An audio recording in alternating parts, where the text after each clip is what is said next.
Hello? I had to clear my throat so many times, and I think I need to still clear it one more. But I'll tell you why. And a yummy lunch.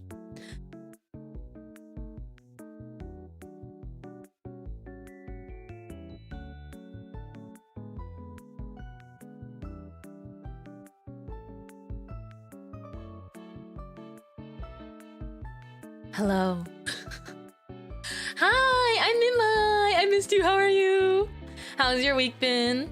I hadn't realized my throat would be a little bit like... I think it's a mix of the weather. So it's the heat is one thing. Which is like, oh... I like warm. I don't like very hot weather. I can't do it. I prefer cold weather over hot weather, which is really ironic because I feel like I don't... You know, on the West Coast, there's not often a very proper winter. Like, yes, it gets really cold sometimes, but there's no proper winter or autumn. Good day, Mintmai. Good day! You need to jump on the cardboard box. Get on it, eh? It's quite hot, but is it the weather or is it Mintmai? Wow. Slips you a bill under the table. Me when I pay you to say that to me. Just to feel something. Although I will say I am not particularly like I was feeling extra warm earlier today, but I'm not feeling quite as like heated right now, so that's good. Yippee! I hope you are either staying cool or warm, depending on whatever your situation is. Also, thank you so much for the memberships. Let me read them out as well. Thank you, Kazu, for 13 whole months of burnt memon. Is this like a fill in the blank situation? Dear Mintmai, comma. I hope this message finds you well. Like I'm just gonna make up something that I want to hear, and I'll pretend that you said it. Dear Mintmai, I hope this message finds you well. Oh no, I can't fill it with self-compliments. I will, like, cringe until I pucker into, like, a little raisin before I do that. It sticks with me, you know? Just the vernacular or the way you speak. Also, yes, you did lose the ability to send a hot dog. I'm sorry about that. I'm testing it out. I'm testing something out. Smiles. Free memberships though, hey! Yippee! Yippee! Clappies. But I'm testing something out, so I want to see how I feel with a more minimal setup. Just because sending a hot dog is effectively the same thing as sending a supa, but in a supa you can choose whatever combination of food emojis you want. At least that's my logic. I'm just testing it out though. Like if we really want to, we can bring back YouTube stickers too. But I'm seeing what I like for now. I like it either way though. I'm chilling. But sometimes I just want to try something different to see. I'm like, oh, I wonder how this feels, or I wonder if I like this more or that more. But Kyle, thank you so much for 13 months of Memon! I appreciate you so much. Thank you. Whenever I see Chikawa as your profile picture, I'm like, yes. You know peak! You know peak! But thank you so much, Nessie, for 4 whole months of membership. Also, very thematic because I was going to talk about my Chikawa water bottle. It's my first time using it, which is like, whoa, your first time using it? I got it when I was on a trip back in March. Like I got it in Japan and it's so cute, but I had not washed it since I bought it. Because do you ever buy like a really nice, like shiny, like beautiful water bottle? And honestly, I know the idea of reusable water bottles is you're not supposed to have multiple of them. You should just have like one that you can reuse. But I think that there is times where it is appropriate to have multiple, and I will get into that in a moment. But thank you for 4 months of membership. Thank you, Alex, for 5 gifted membuns. And thank you, Kaju. Oh my gosh, I can heart your hot dog now. Thank you for again preparing a fresh hot dog with mustard and ketchup for me. You know, I save those as a snack for later. Like I put them in my pocket, and I can nom on them at another time. I know people who have over 20. I do not have the kitchen cabinet space. This is not a huge. I do not live in a large space, and so the kitchen is just kind of like one corner. It's a comfortable kitchen, don't get me wrong, but it is like one corner, and the cabinet space is limited. And so, you know, I make it work, but it is limited. I think I have a couple water bottles. I will admit, I have one water bottle. Just one that is purely decorative and is only one of them, and I will show you and you will know why it is my purely decorative water bottle. I don't believe in decorative water bottles usually, but this is different. Also because I think that I want it to be really pristine, and in the future, if I really wanted to, I can display like dry flowers in there. I don't usually keep flowers because there are cat-safe plants, but I tend to just err on the extra side of caution when it comes to that, just because one of my kitties is slightly more sensitive to scents, and so I don't really want the pollen to be there or anything. But it is in fact my Chikawa bakery. It's like I don't want to wash it and then scratch. Like the print is so nice and enamel-y. I don't want to wash it and scratch the print because it's like the print kind of pops up. I'll show you here. It looks like this. This is the front and the back. Like I can't wash this with a sponge.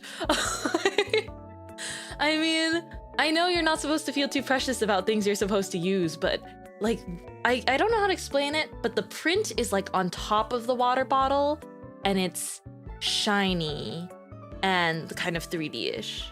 I have a question for later, but I must leave now. No problem. You can feel free to ask it anyways, and I can answer, and you can see bad. Smiles. But today I have a bunch of things to gush about. Also, this morning I I got distracted. Let's see.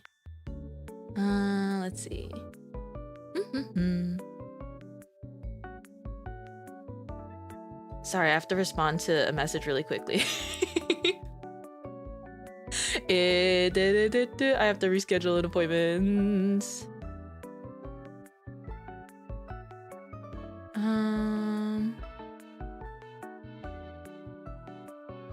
Let's see.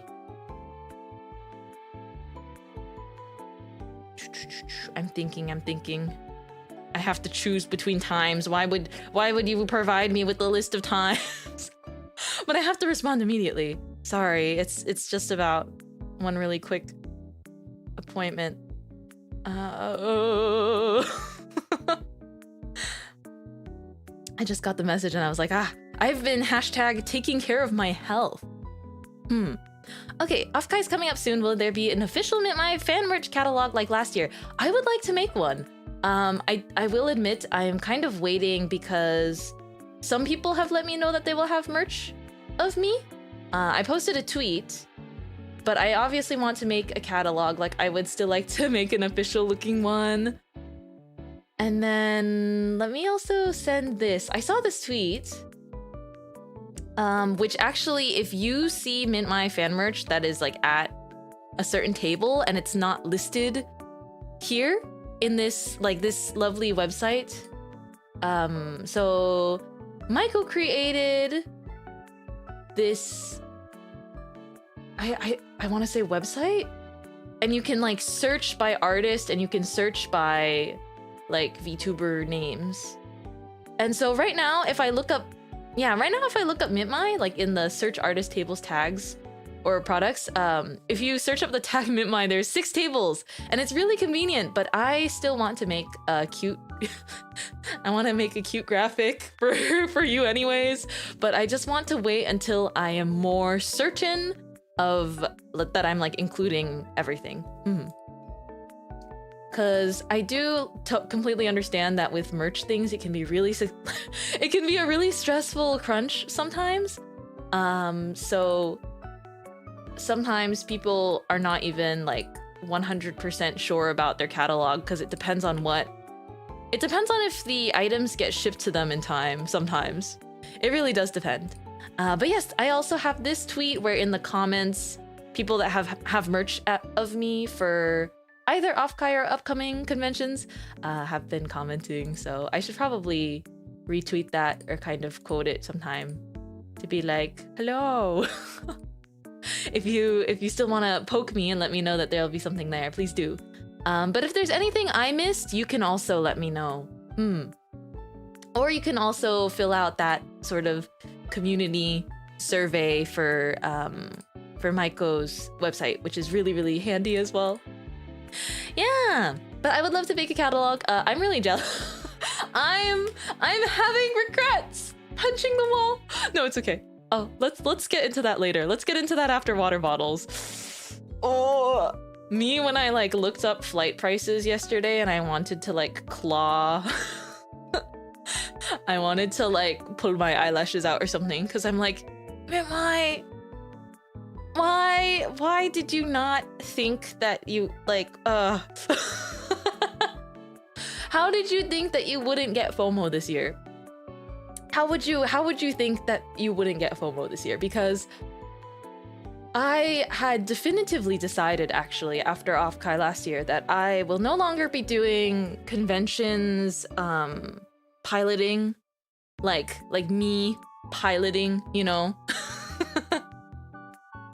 a mech out in the wild. Like I don't want to pull up to conventions in person anymore, pretty much. It's just more of like a personal boundary and what I think is comfy. And also because traveling is so expensive and conventions are so expensive. And I also just want you to all have fun with each other and have a really good time. I just think that I had so much fun, you know, when I had done it before, but I was also I was a baby. I was, you know, I was really new to a lot of things and I was a baby, and I think it was just a incredible experience, but it is also just the expense plus like my personal boundaries and time. Like I think that I really like given the iPad. I want to. I have been on the iPad before. It is always very fun. The only thing with that is sometimes audio. Yeah. 12 p.m. tomorrow works. I'm sorry, I like kept chatting with you and I didn't send the message to reschedule my appointment. It's all good. Yippee. Mintmai is... I thought that this week would be a lot lighter, but it's also really full. It's a really full schedule. I just have this cute Chikawa water bottle I'm showing you over here. Yippee. But yeah, this is the only water bottle that I don't use just because the print, it's like, I don't know how to explain it. It's like glossy. It almost looks like a very high quality sticker on top of the water bottle. And I feel like it's possible to scratch it off. Our baker always sounds so busy. No, I mean, how do I explain it? I don't want to be like, I'm so busy. No, I make myself busy because I have things I really, really want to do, and I think that the time I put into them is worth it, and I think that you will see the fruits of my labor. Taps my hands together. I think you'll see it and you'll enjoy it because I've been going just a little bit harder on projects lately. Of course, preparing for 2.0, but also thinking about things that will come after that. I'm not trying to make it sound like it's a very big deal, but it's more just like small things like covers. So maybe I can get those out more than like once a year or like twice a year. I think it would be nice if I had more than like, you know, one cover or two covers in a year. To me personally, because I'm really working on my singing. And we do have a cover coming out this Saturday.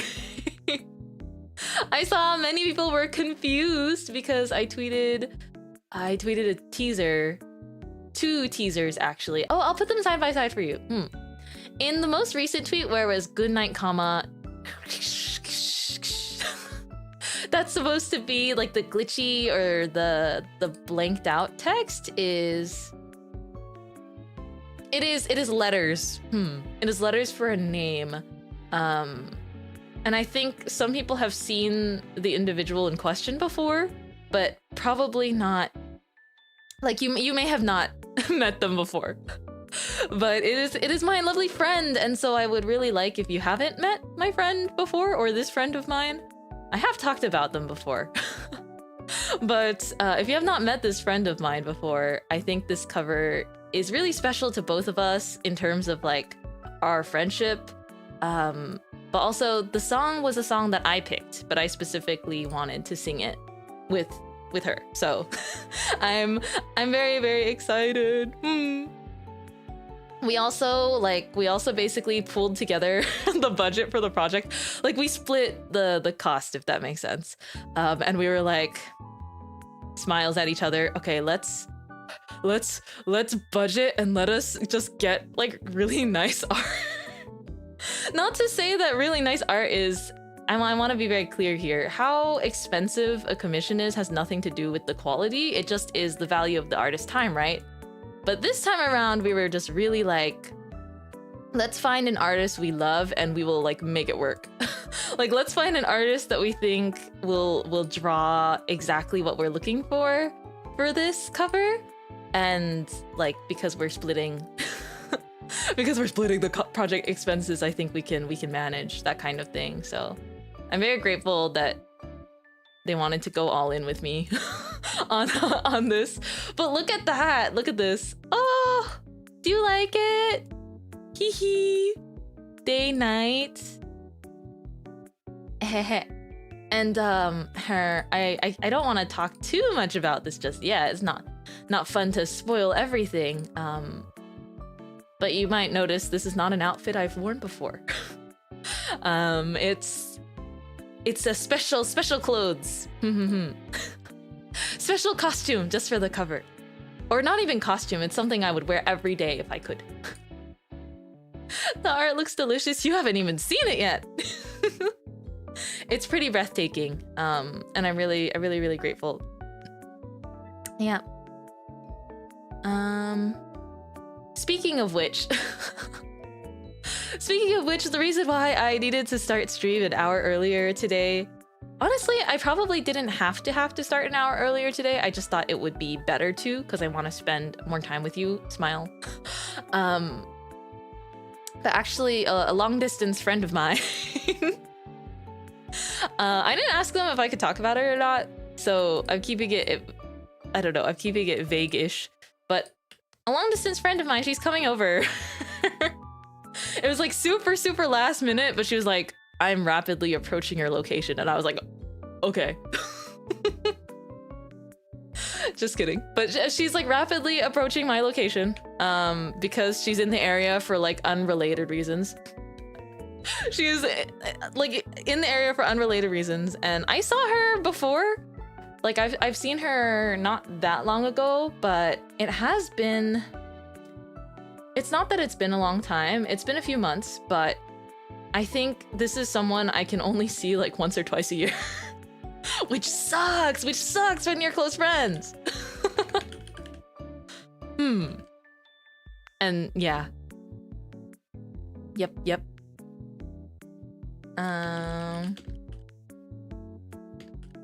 So I've just, been coordinating and being like, oh, I scheduled a stream for today, but I also, if you come to me, I need to make sure I can like pick you up.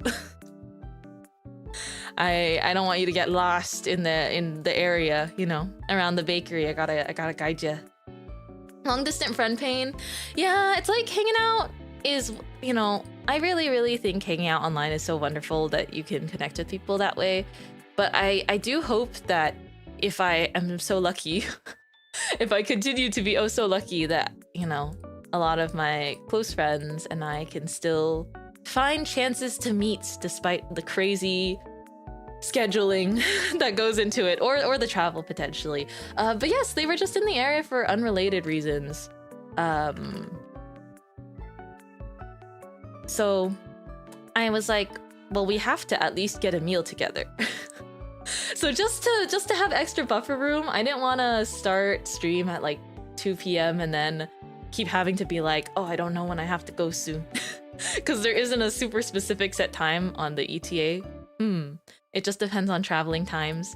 So yeah, I was like, I want to hang out with chat still, but this will just give me like an extra hour of buffer room. So I can talk to you for longer, and I can also host my friend. It's wonderful, but also hard when you live right across the pond. Right?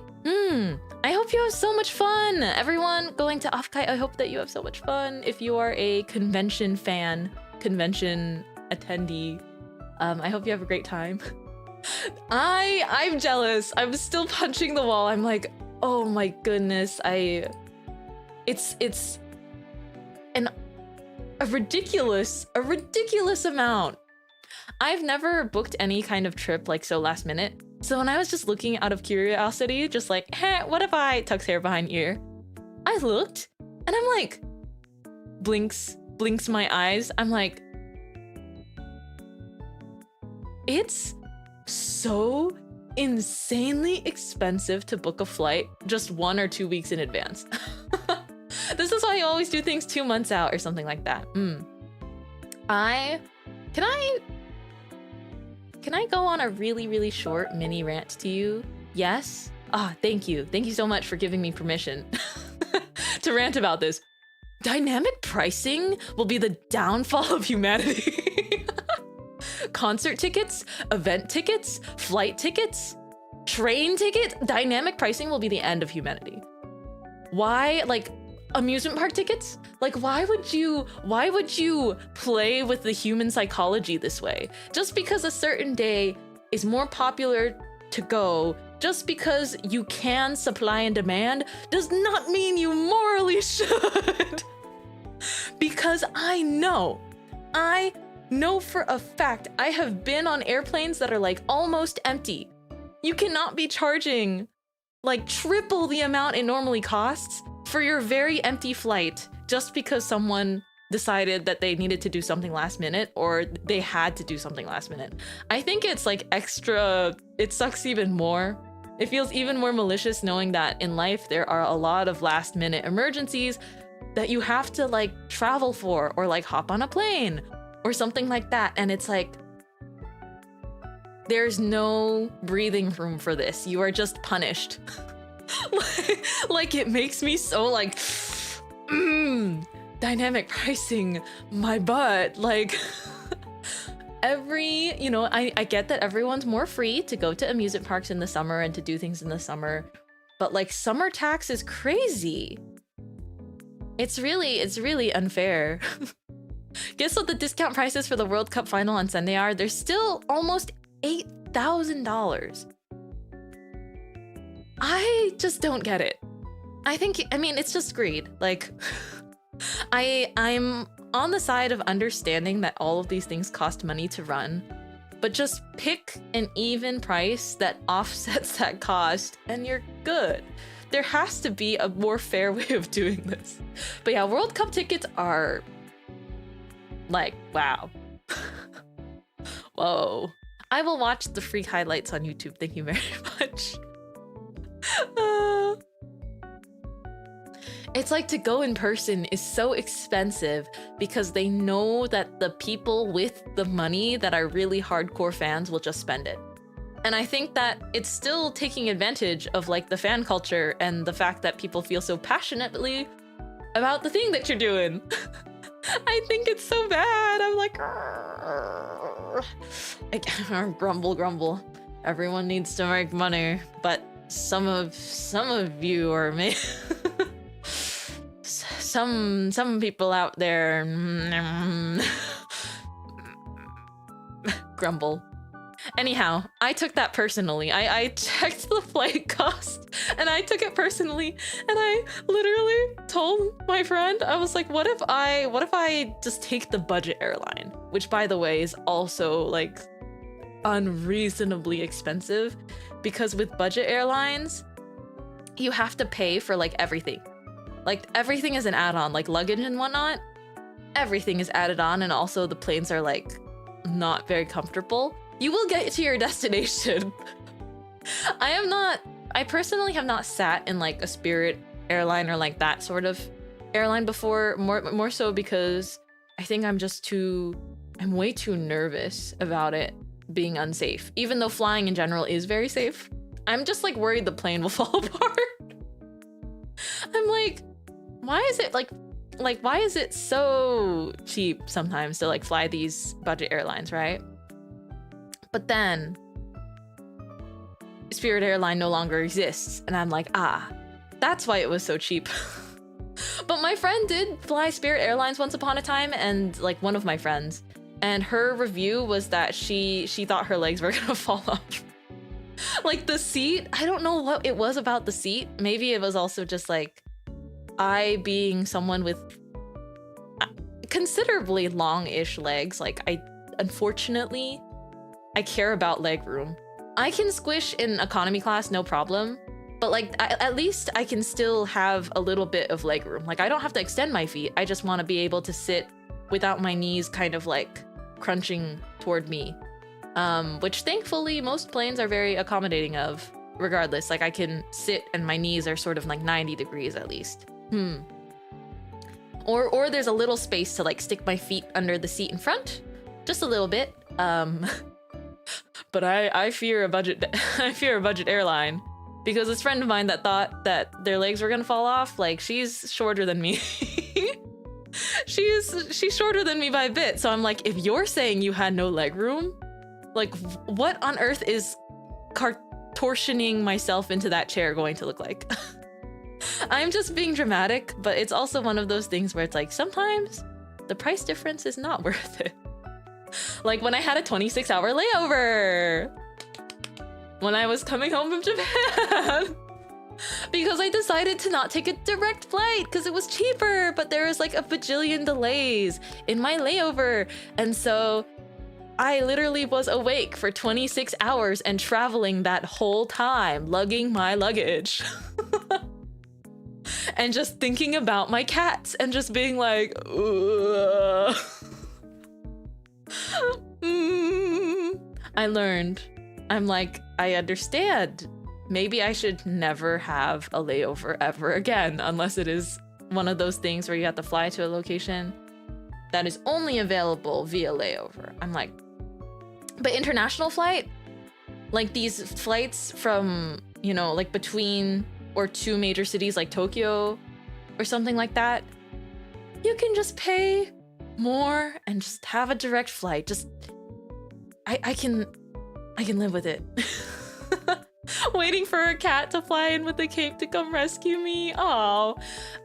Because I started working out again, like home workouts. I talked about this maybe a little bit.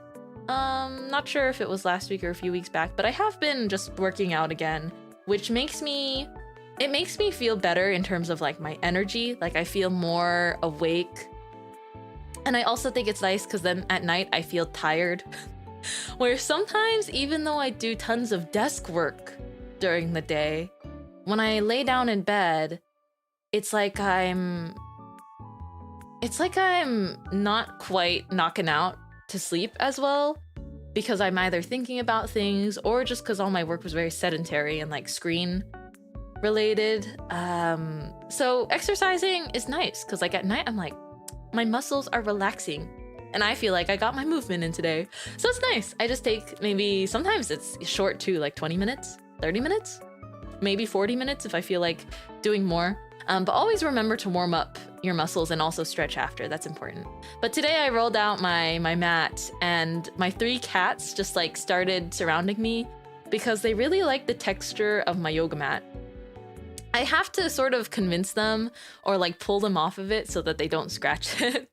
But I felt like I was being monitored. This doesn't happen every time, but I was like, are you spotting for me? Are you spotting for me while I work out? It's very cute. And then I would be working out sometimes, and once I am doing something that's like really tiring, like for me, any upper body work is so like, ooh, like my arms are really, really weak. My core is strong, but my arms are weak. So when I have to do push-ups or anything like that, I'm trying to at least do like a little bit of arm stuff, so I'll just be stronger. But when I'm breaking a sweat, I kind of look up and my lazy cats are just like laying there, and I'm like, wow, must be so nice to be you right now. Watching your mother sweating. And struggling, and like muscles are shaking, and you're just like, I love them. Oh, kitties. Anyhow, back to water bottle talk, because I am going to take a sip of water now. This Chikawa water bottle brings me so much joy because it has, funny enough, there is no usagi on this. There is no usagi on this water bottle. It's just a really cute image of Hachiware and Chikawa, and they're like dancing and talking to each other, and it's just the line art, and it's very cute. It's like pastel. I wonder if I can find a photo of it. I don't know. Let's exercise with mama one-sided. That's exactly how it is. It's like they want to be there with me, but they don't want to put in any of the work. They don't want to do anything. They want nothing to do with the activities at hand, which I think is so unfair. But it's funny that I don't have a usagi on this water bottle, because that's literally my favorite. Let me see. I cannot... You know what? This brand might be kind of specific. Let me see.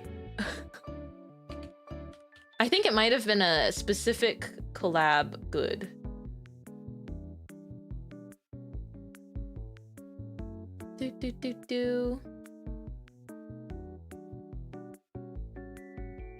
But I want to find at least the image that they have on the water bottle.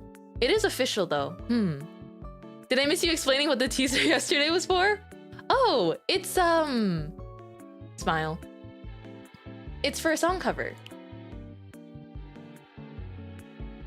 The teaser yesterday was for the other vocalist on the song cover. I'm singing with a friend this time. And so I'm very excited. But I did notice some people might have been a little bit confused, because they've been around, my friend. But I still wanted it to be like a reveal. I still wanted the song cover to be a fun reveal. It's our first duo cover. So I'm very excited. I do have to take a sip of water now, but I wish I could find the picture that they use for the water bottle, because they're just so cute. But if I look up Hachiware Chikawa, there's a ton of images. Chikawa and Hachiware dancing.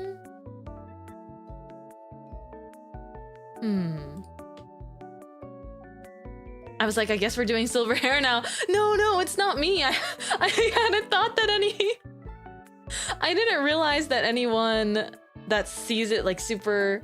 I was trying to be cryptic, you know? I was trying to be cryptic. But I thought it would be more obvious that it wasn't me. But I totally understand the confusion. Because I didn't show the face, which I think makes a difference. Like, I think if you see the whole drawing, it's like, that's obviously not Mintmai in a wig. Mintmai silver hair would work too. I'll have silver hair one day. We all will, probably, right? I guess it depends. Do you think you would ever dye your hair when your hair starts to gray? Because I wonder, because I used to help my parents dye their hair. Particularly my dad. It was easier to dye my dad's hair because it's short. But I would help brush on the hair dye. But I thought about it and I was like, I feel like I could kind of rock the peppery color palette, you know? Because it looks kind of cool. You've gotten white hair quite early. A lot of times it's just genetic. Or for some people, it is like stress-induced white hairs. But hey, the testament of growing old, beautiful to me. I think a certain grandmother would like to talk to you about that. A certain grandma OC of mine has a lot of thoughts about that one. Oh my goodness. I haven't been able to dedicate any time to like purely developing OC lore, but I've developed it really hard in my brain. But yes, that OC of mine, a lovely grandma that really likes figs, because the immortality thing, because of her immortality is related to like a misjudgment, like a mistake from when she's younger. So, and I will admit, some of this lore is not things that I went into the RP thinking about, but because her immortality is related to kind of something she messed up with when she was younger, the immortality is like / negative. Of course she learns to live with it and it's all cool and stuff, but when I draw young Minterva, quote unquote, I decided upon developing the character more, and again, like what existed during the event is its own thing. Like none of this is, I don't want it to be like retconning, but I think when I remove the character, which I can't really, when I kind of slightly separate the character from the universe and just look at the strength of character writing and how you can imbue, like, set a solid story into a character separately, it made me realize a few things. And first of all, I think it makes a lot more thematic sense to what I was going with, that if Minterva is by default very young, but she takes a potion to look old, because she is, like, she's lived for hundreds or longer of years. Like, I won't say exactly how many years, but she's lived at least multiple 100 years. At least, yeah, multiple 100-year time periods. But I think it makes a lot more thematic sense that the immortality has her trapped looking like how she looked when she originally gained it, like, or when she originally became immortal. But then she wants to look old because it more properly, like, reflects, well, first of all, she's lived for so long, but I think it's also like out of kind of envy that she sees a lot of people in the past, in her life at least, like aging, and like she thinks aging is like a really, it's like the one thing that she can't have because with immortality you can do a lot of other things, but the one thing you can't do is age, and so she can't age organically. And so as much as she can develop potions to like look a certain age, a certain time period, things like that, it's just like, you know, she looks in the mirror, and when she's still young but feels so old inside, there's just this like, you know, the sense of dread that you're stuck in a time period that no one else that is stuck in that time period is still around, kind of thing. Yep. I'll let that slip. I'll let that slip out today. That's where things are. Oh, she also has a sister, but let's not get into that. She also has a sister. But I'm leaving it there. She has a younger sister.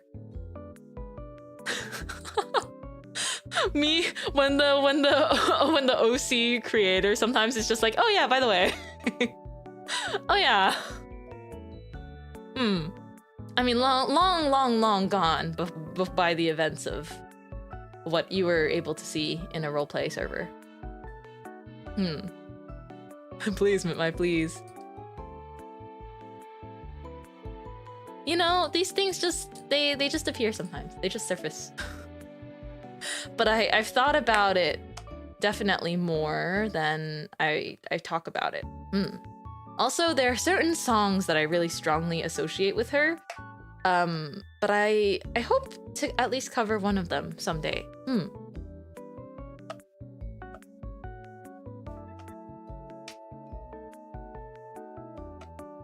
Now, I don't know if you could hear that, but that was me taking a long sip of water out of my Chikawa straw. I just like exploring the idea of seeing aging as a really beautiful thing, because societally, what's pretty common, unfortunately, I don't know if it's a tale as old as time. I think it's really cool that like medical advancements makes it so that, you know, our lifespans are longer than they were like hundreds of years ago. But still, time is something really precious and we should treasure every moment. But I'm also like, it also comes from the perspective of, you know, no one specifically has told this to me to my face, but I think a lot of people like me, I think a lot of people in the world are told at some point in time that their youth is like just gonna be the most precious point in their lives. And I'm like, but there's so much more life to like live after you're after you're quote unquote past that point in your life. I think I grew out of, maybe not grew out of, I always thought it was kind of interesting, but then I definitely getting a little older or getting older than I was at the time I was originally hearing it is like, why tell young people in general that this is their prime? Like, what? Like, I can't name certain cases where I was told that exactly like that, but there are always implications that it's like, oh, you're still young, so you can do everything. Oh, because you're young, you don't have to shoulder these, I guess, harder responsibilities, or like you're physically more adept perhaps, or you're still more young and spry. And so it's kind of like people that are much older maybe envy those that are much younger because they were also taught the exact same thing, where it's like you only matter like before you turn 25, for example, which is ridiculous because the average lifespan is like 60 something, 70 something. I actually should check that. I think a long time ago I thought it was like 65 or something like that. But the average, and it depends, of course, it really depends. In the US, it's like 75. That's like so much more time. That's triple 25 years. That's like 25 years and then 2 more of those. Life is long. And I think like I guess I kind of, you know, even though Jenny Coolman's kind of a character that is like, I'm gonna be a pop star, but like in my head, she's like 42. But I also was sort of playing off the jokes with Jennifer Coolidge, you know, like, so it's like she does have some kind of a, I didn't think as deeply about, you know, the deeper meanings of her character, but I just wanted to be like a sassy, like older woman. She's somewhere between like 39 and like 44. I don't know. She lives in that range for me. No younger than 39 though. I feel like Jenny as a character would eventually embrace aging. Again, as a character, I think differently from her, but I do think she would be the kind to joke like that. She's like, I'm still young. My age starts with a 3.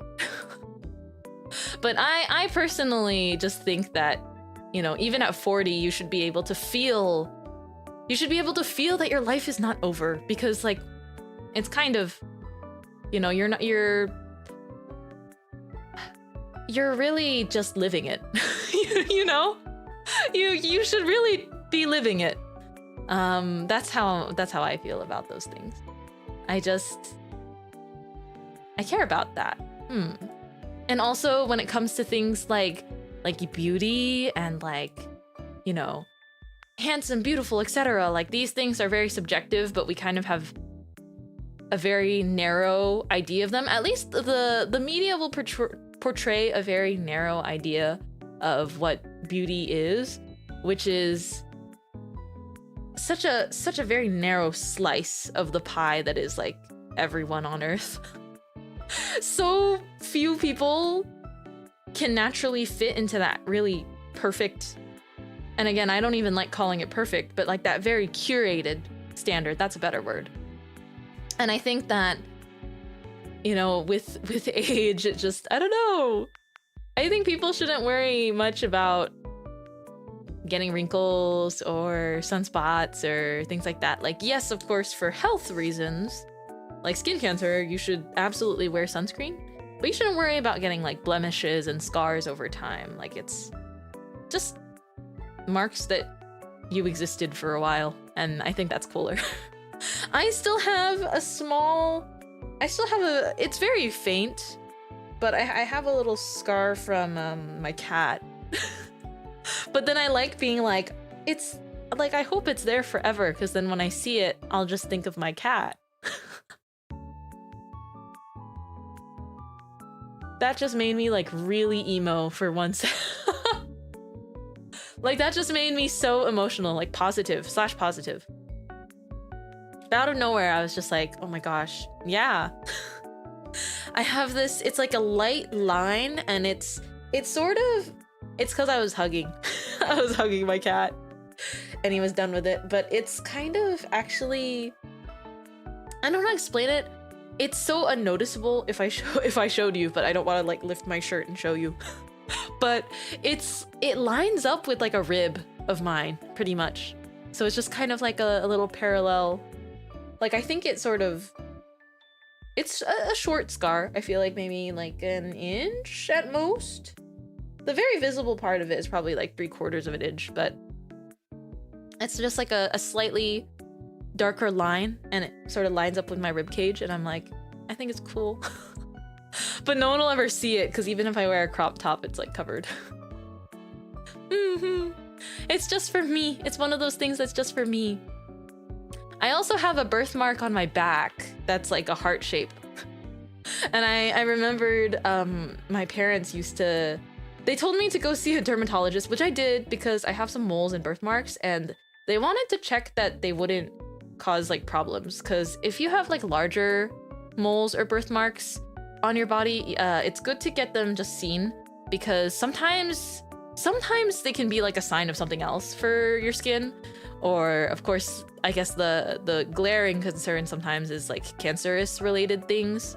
But for me, all of my moles are like really safe, so I haven't checked them in a really long time, actually. But yeah, I have this little heart-shaped mole on my back.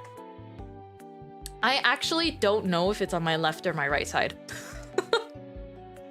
I don't remember anymore, because I just know it's there, but it's like in the mirror, it's not like I can... It's not like I could see it very clearly. Or it's like hard to twist my head that way. Charm point, one of many. I have so many birthmarks. Like little ones. I have little ones, and then I have a couple of bigger ones. But they're pretty much all on my body. I have one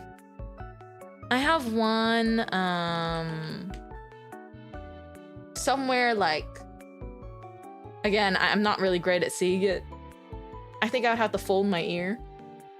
But I have a birthmark somewhere either on or like behind, like on the back of my ear. Like a piercing, but it's not at a normally pierced spot, I don't think.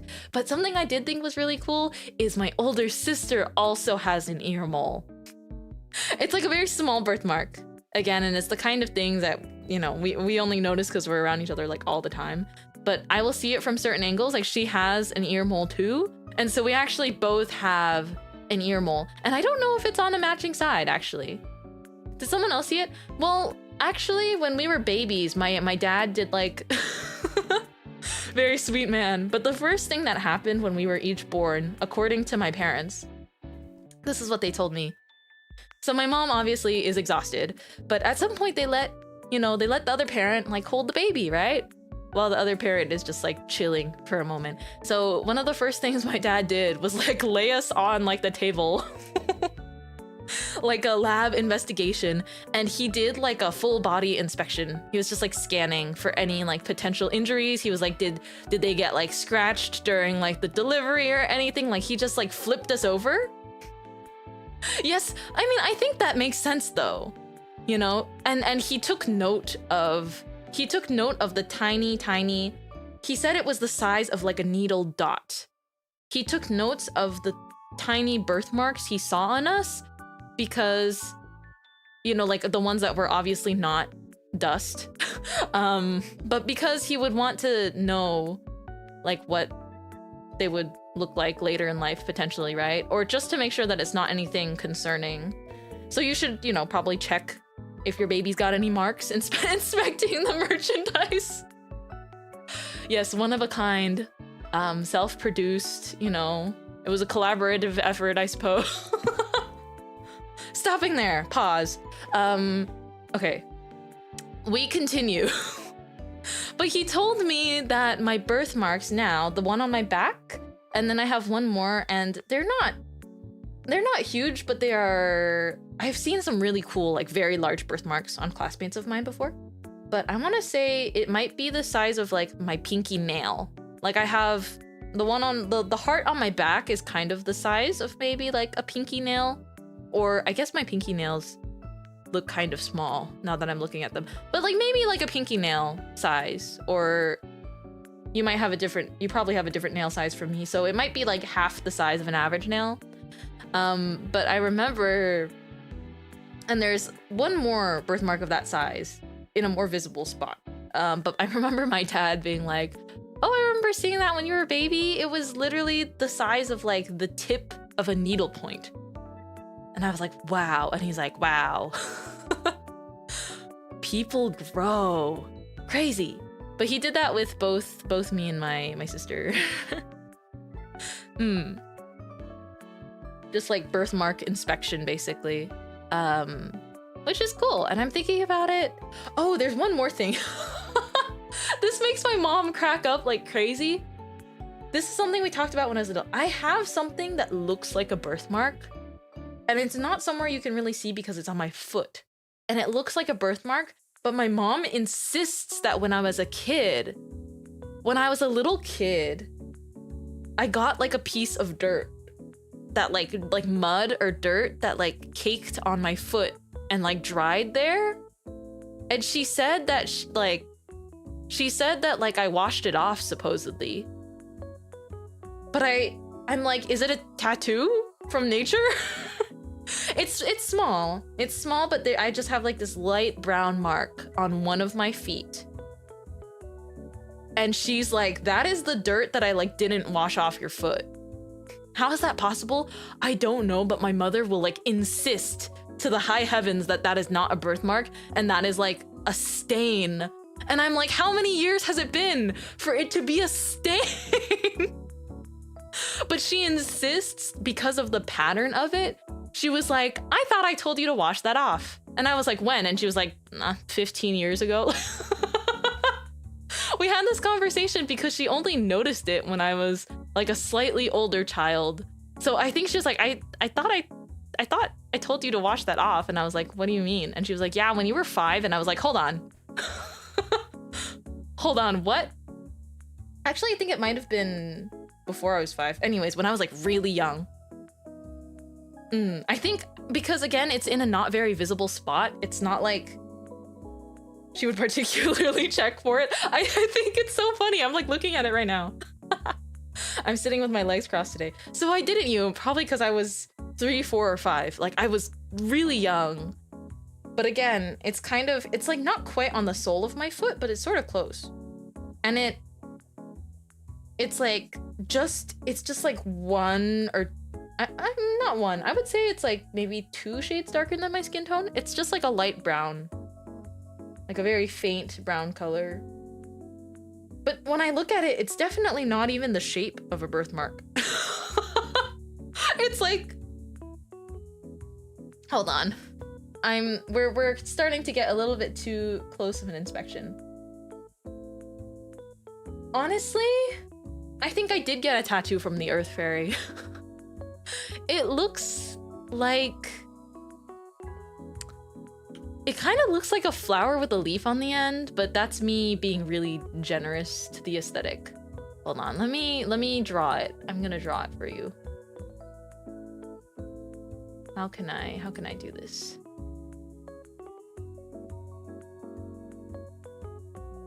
How can I? I'm opening up Windows Paint.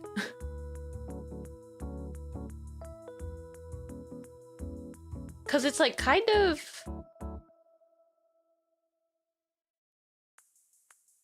Like, this is, again, I'm being really, really generous here with the visual. But this is my very rough artist interpretation. Girl, how did you invent tattoos from nature? I don't know. And again, it's very faint, but it looks like this. From my POV, I think it looks kind of like this. So it sort of looks like a flower with stuff like just like a petal on the side. But my mother insists that this is dirt. Or this is from dirt.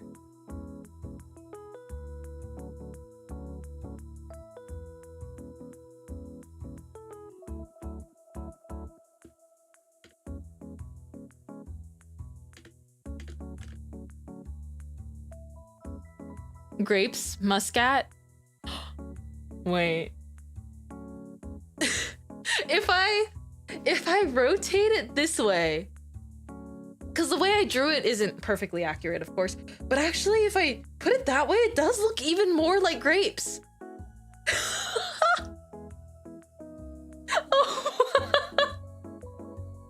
Like on my actual body where I see it, it looks more easily interpreted like as grapes, but like no birthmark looks like this.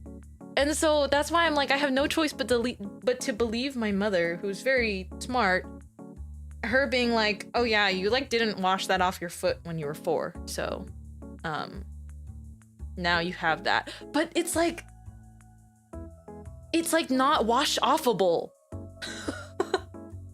Like, you can't tell me after I've lived my whole life, and yes, I do wash from head to toe. I don't skip washing like my legs or my feet. You know, I found out some people don't wash their legs in the shower. That was like a shock. I found out some people don't wash their legs in the shower because they think the runoff will like wash their legs for them. And I was like, what? You know, you never know what people are doing in their homes.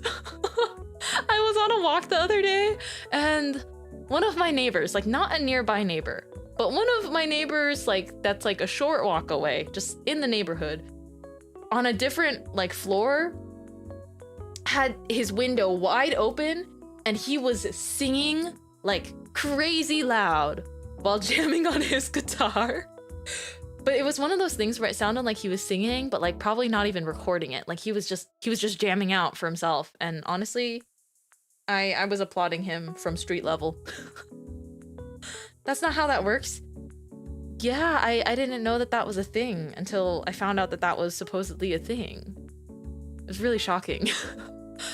This is Mintmai PSA. Do wash your legs. Like, even if you don't have a loofah or like a scrub brush or anything, like using your hands alone with the sudsy soap will provide exfoliation to remove dirt. But anyhow, I just can't believe I have this after all that time. And now I know it looks like a grape. It looks like either a string of muscat grapes or some strange like flower cluster situation. I like the grape theory more. I think it looks more like grapes. Yippee! Let's see. Something I wanted to talk about. oh my gosh. This is what had me looking up.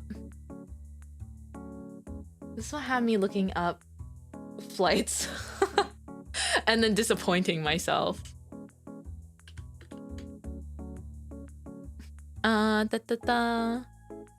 Let's see.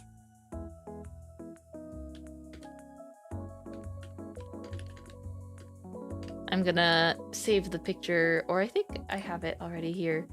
But I already really wanted to go to Offguy after seeing all of the really cute merch. Because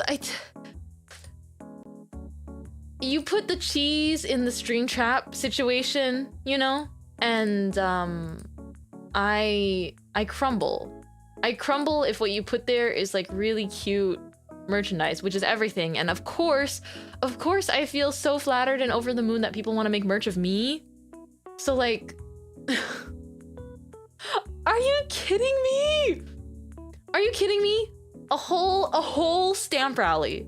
A whole stamp rally themed after my Yume ship.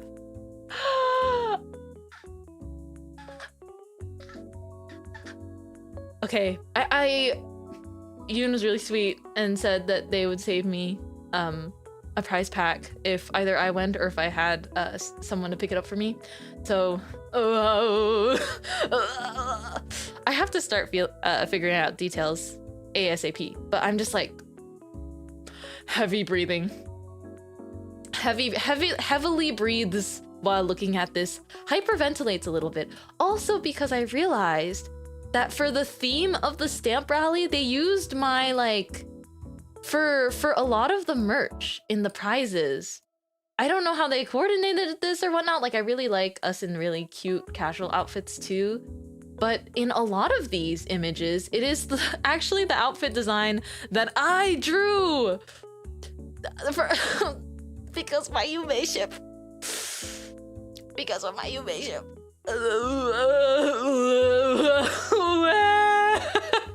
Starts crying. And I already was feeling a bit of off-kai FOMO because they announced that like Sugi and Tofi and other wonderful, talented, skilled, incredible singers are like performing. And so I was already feeling the FOMO. Mint, please live.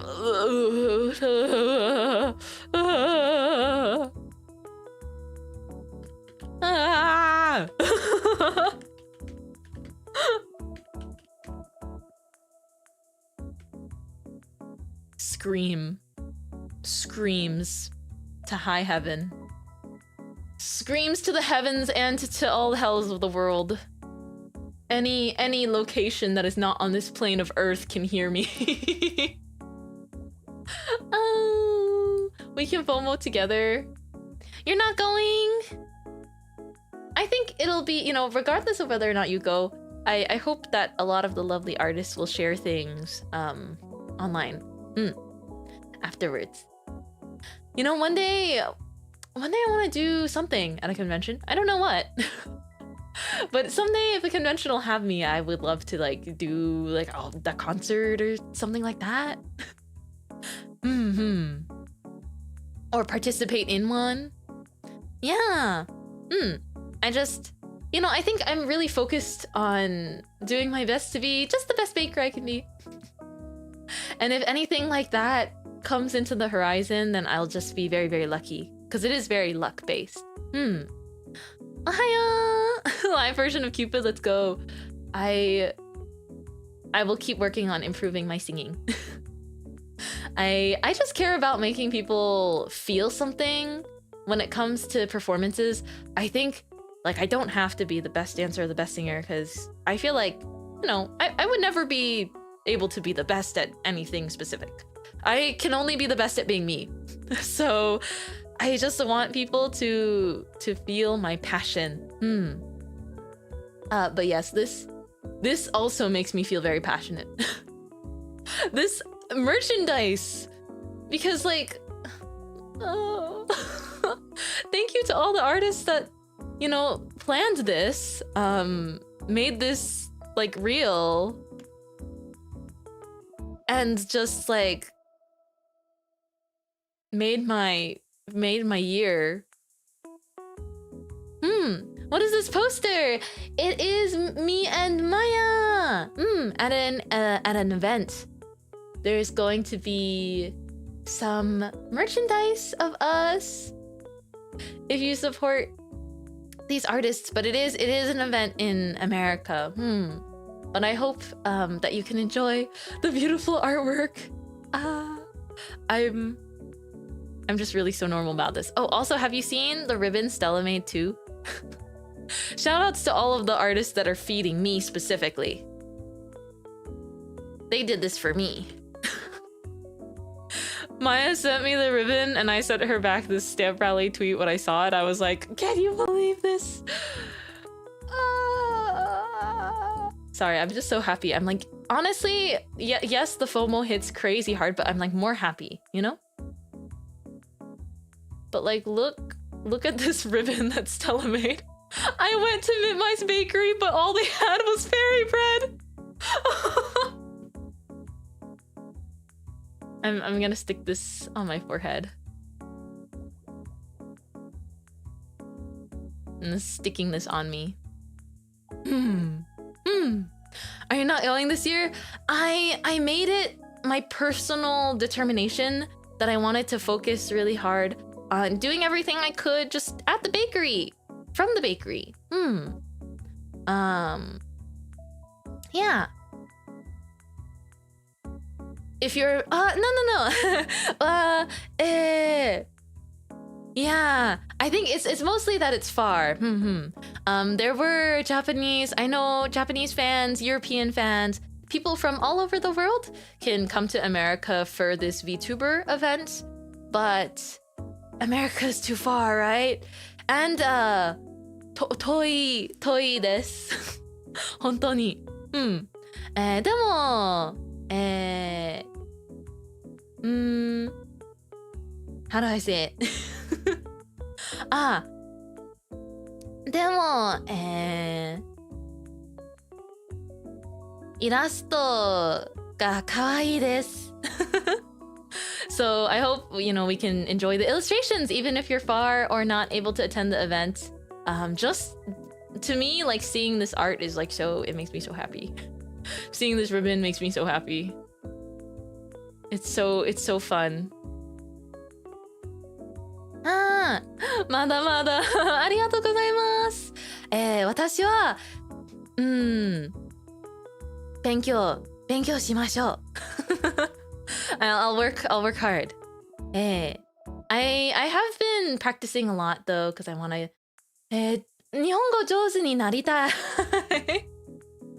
or not なりたい。なりたい is like a little different. 違う。日本語上手に欲しいです。欲しいです。I really want to be good at Japanese because I'm learning. Yes. I need to see if I could get someone to get stuff for me. I wonder if you can ask anyone.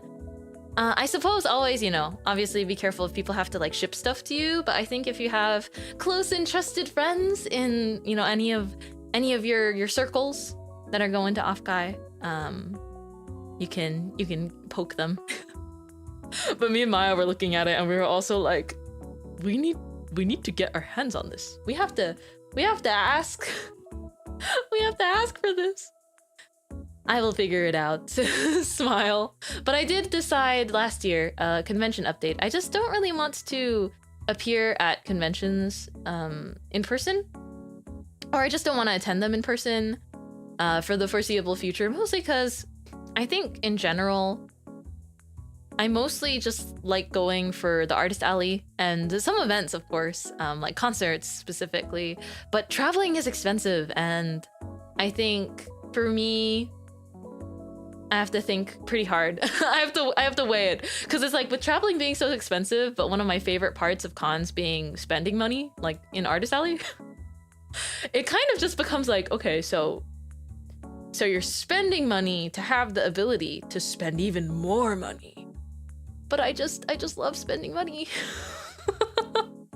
Specifically on merchandise.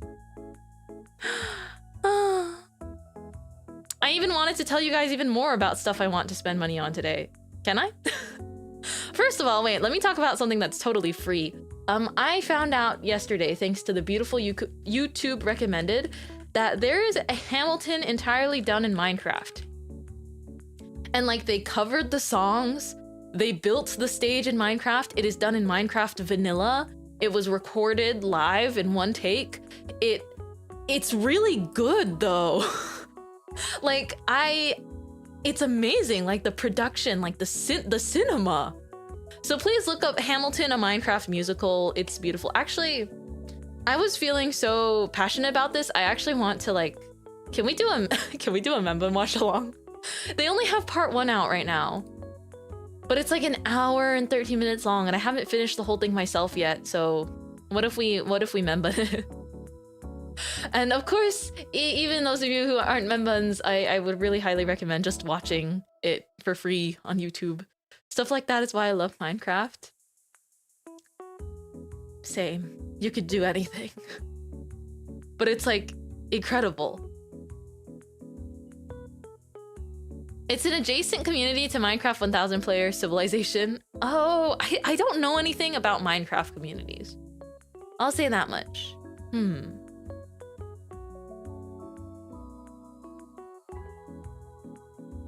Ah, you got the Mintmai standee. Yippee! Wait, have they been arriving in the mail? I'm so excited. I will say I will say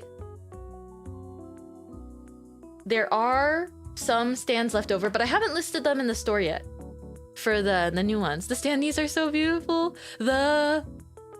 Oh, it got shipped. Yippee! I haven't listed them yet.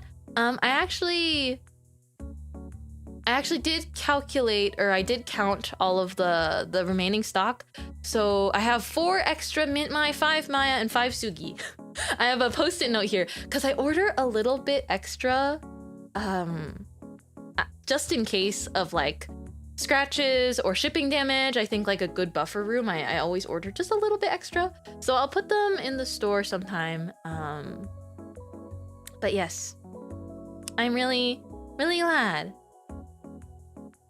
Oh, thank you for the Nihongo! Nihongo tip. 上手になりたい. I see. Wow. I guess it's like I want to be. I'm learning a lot. I'm a good student. I hope. I study every day, actually. I never miss a day of my Japanese flashcards. Because it's really fun, actually, to make yourself learn new things as well. I think there's just so many things I want to do and continue pouring my heart into. And I think having a little bit of studies on the side is just like, it's nice. It's weird. It's like, whoa, I really didn't like having textbooks and doing workbooks when I was in school. But now that it's voluntary, so fun. That's how it always works though, right? It's like, oh, I was forced to read these things and learn these things and finish these assignments. And so it was kind of dragging along. But the second it's like, oh, I, of my own volition, really, really wanted to learn this, bam, it becomes like such an exciting and becomes something that you look forward to. Learning is fun. I do think it's rough though, because honestly, I think a lot about it. I'm like, in what, how would you realistically be able to make a fruitful educational environment when kids all rapidly develop at different paces anyways? The thing is, in order to keep things like manageable and organized, they have to, or not have to, this is just like the way things have been for such a long time. It makes it so hard to change on like a larger scale, which is frustrating and unfortunate, because I was a student that would do really, really incredibly in the type of learning environment that worked for me.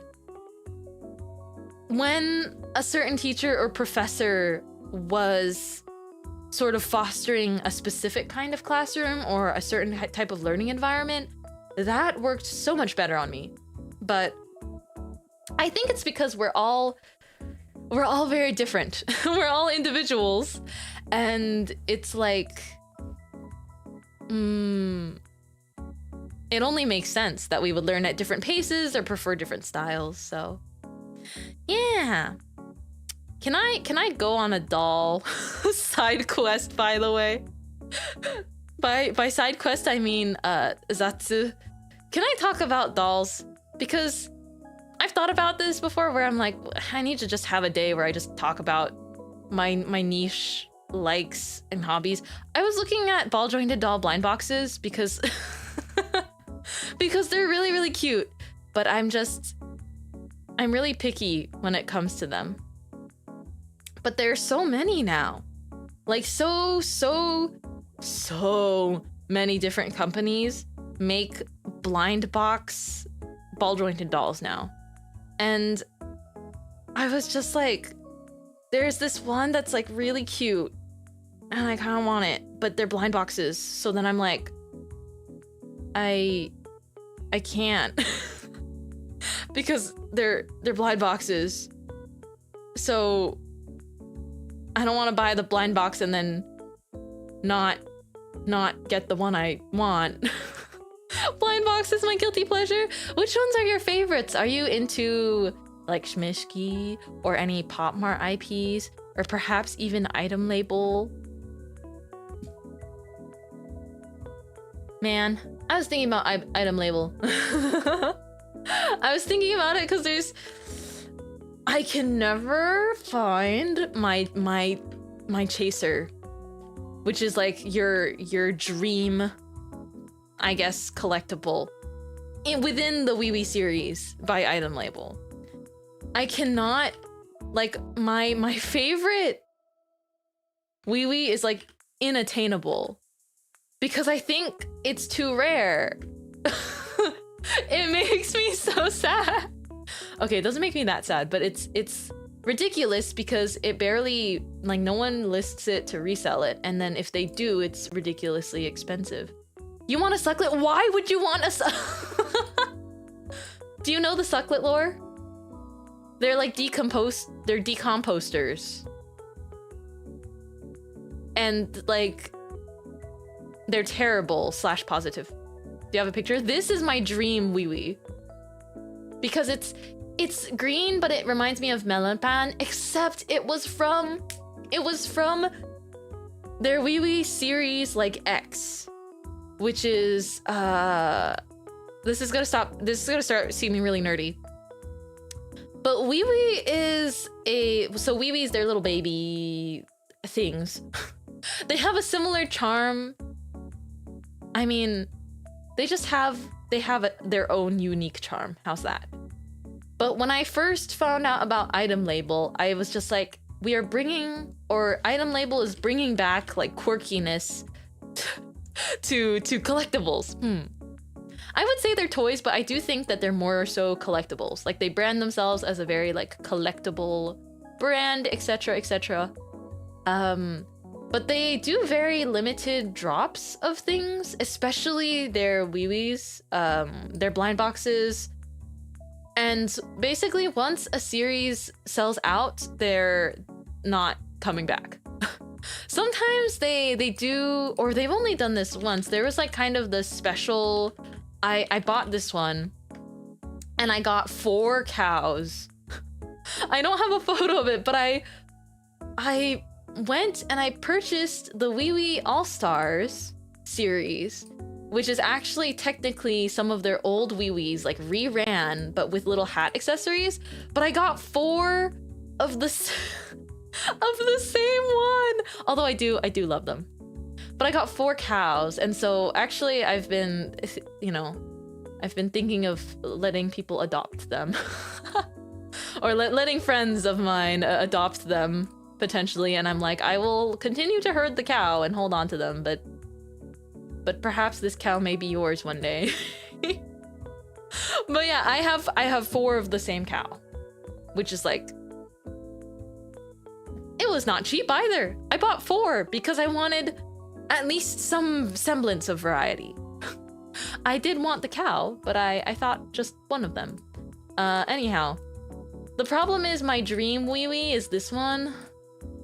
And they're from one of their series where sometimes, because the Item Label team, I suppose they're feeling a little quirky, a little mischievous, they release these like secret launches, and you basically need to be on their email list to even know that they exist.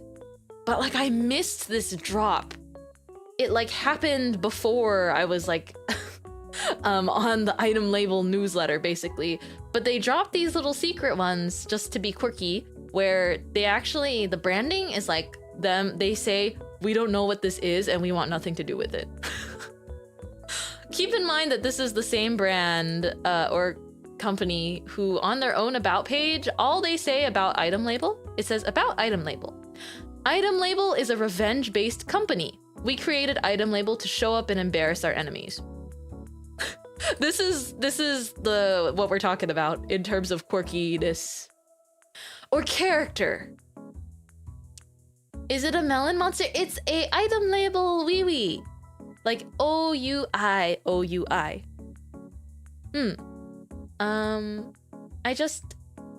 I really want this one someday. But also, like, the wee-wees that are part of, like, the X, Y, and Z series, they're supposed to be, like, really cryptid wee-wees. Like, they're supposed to be, like, not real, quote-unquote, like, not, like, the standard wee-wee. So a lot of them come in really funky shapes, too. But this one looks more like a standard wee-wee. But this is, like, the one wee-wee that I want them to bring it back, which I know the chances are really slim, but I want them to bring back some kind of wee-wee that's like also a melon like this. And I want them to bring it back, but in like yellow. So it'd be like a melon pattern. That would make my life. I feel like it makes sense that the people I know who like this do. AKA me? Smile. Me? Points at myself. But yeah, they got funky launches. I am again not typically a fan of things where it's like, oh, it's so limited edition. It's like planned to be scarce. I don't know how to pronounce that right now. But a lot of things do work like this, and they're, you know, I do love what they do. I love the brand, and you should check out their YouTube channel sometime. It's very fun. But this is. You will be mine one day. This is my dream wee wee. You will be mine one day. Either that, or you will be reran by item label in some way, shape, or form where I can attain you. Please. Is that the only chaser of that series specifically? This is the only chaser, like, of all item label for me, honestly. There are other ones, but not to as much of an extreme. I think in the current series that is out, which I haven't bought yet because I'm being financially responsible, but in the in the series that is out right now, and they haven't sold out yet, so I'm kind of crossing my fingers that they don't super soon, just in case. Just in case, just so Mintmai has a chance to pick one up. I didn't know what they were before. They're blind boxes. They're blind boxes. They actually have a squeaky toy inside of them, but they're meant to be collectibles. They're just a very unique and whimsical type of collectible. There is like lore, kind of. There's lore, there's music. Their YouTube is a fun time. It's really a project made of love. But this one, out of these 10 designs, I really like that the plate wee wee has a bread on it. And like the bread, I think you can detach it. But it's also one of those things where it's like, that is only one out of like, what, 1, 2, 3, 4, 5, 6, 7, 8, 9, like including the secret rare. 10 designs. There's just one plate wee wee. They are very cute though. I really like that a lot of the wee wees they designed, recently they've been designing them with accessories that you can mix and match. Yes? Do you have something to share with the class?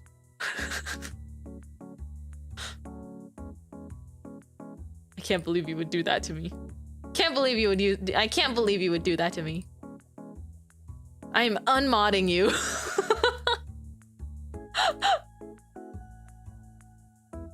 I didn't even notice, as you should. As you should. But yeah, blind boxes, I like them, but there's just been so many times I've bought a blind box for fun and then I open it and it's not one of the ones I want, and so I give it to, like, they're good gifts, so I could gift it, but I also think a lot of times I just want the specific one I want. You want Sucklet so bad? Do you want me to get you one and just like hold on to it for you? Is Sucklet in stock?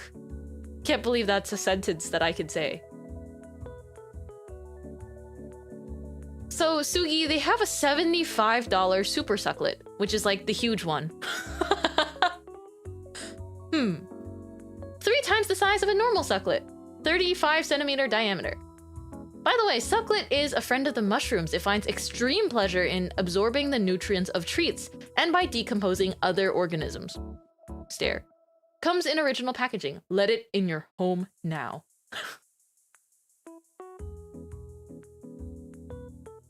Expensive, but it's like, it's 3 times the size of the normal sucklet. But I also think that normal sucklet is not in stock right now. At least not in the default sucklet color. Oh, wait, poison sucklet? Hold on, Sugi Aoki, do you like poison sucklet? I'm so curious. I'm so nosy. Also, Melon Wee is still here because I'm thinking about her. I'm gonna have the little flower friend like reaching for them. 404? What? What? Whoa! Thank you so much for the akasupan and buying, effectively getting Sugi a sucklet. Wait, what? Joe Scare. I really appreciate it though. Thank you for your support. The Mintmai tax? Whoa. Oh, whoa. I really appreciate it. Plus Mintmai tax. Oi, oi. Wait, Sugi, I want to know that if you want this little guy. Back to the real topic at hand. I need to know what to buy, wife. I'll get one from me and then I'll get you one from 44. He looks a little possessed actually, but I like that it looks like, you know, the color of the flowers in your hair. Also, all sucklets are probably possessed. The whole thing is like they want to break into your home and decompose you, like, or they again benefit greatly from decomposing other organisms, which there's also this beautiful inverted color sucklet, but for whatever reason there's not the default one right now. Pout. Hold on, am I just not doing this right?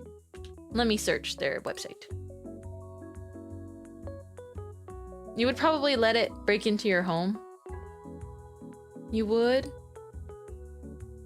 Oh, the inverted one is so cute. What? Wait, do you want this one? Oh, by the way, they all look different. Also, I want to know if you want the huge one. Wait, I have a question. Would you rather have like 2 small sucklets or 1 big sucklet? Because the small ones are like 30 USD. And again, they're not cheap, but that's because it's more of like an art brand, if that makes sense. They're all like, I don't know all the details, but they're all kind of, you know, very created from scratch and they all look different. Let's have an item label date too and we can discuss our Right. You know what? We should arrange it like it's a formal adoption situation and I'm just like facilitating it. I'll facilitate the adoption. You could get matching ones? I want them to like release like a pale yellow one or something. I don't know. I like the white one and I like all of them. I like the white one, the black one, the purple one. But they always come out with more things once in a while. But I'm just thinking. You could dye the white one. I don't want to dye them though. I guess I wouldn't want to customize it. Cause it's like, this is the critter. I like that the critters are born into the world the way they look. By the way, this is the huge one, Sugi. It looks like a lap pillow size, or maybe like a chair cushion size. Although the eyes are like hard. I don't know what a sucklet is, but they are everything to me. It is a collectible toy plush made by a very interesting brand, which I personally like, called Item Label. Whoa, it's so big. It's huge. It's 3 times the size. I really like this picture. Oh, I also really want to get like this action figurine. Oh man, now we're opening a whole can of worms. Oh no, we started talking about Item Label. Here goes the next 2 hours. Here, I'll show another photo. Cause I realized like a lot of times, like sometimes I'll talk about Item Label, but it always kind of has to be prompted. Like Item Label just lives dormantly in my mind. And so if something makes me think of it or if someone else brings it up first, I'm like, Item Label! And then start like kind of speaking rapidly. Wait, where's my melon wee? Oh, there it is. I was like, where'd you go? There's my chaser. I'll obtain them someday if someone's not crazy scalping it. So can you give us the crash course? Yes, I can! Wait, this could be a whole stream, but we'll do it right now. You know, cause Sugi asked for it. I'm so glad you asked.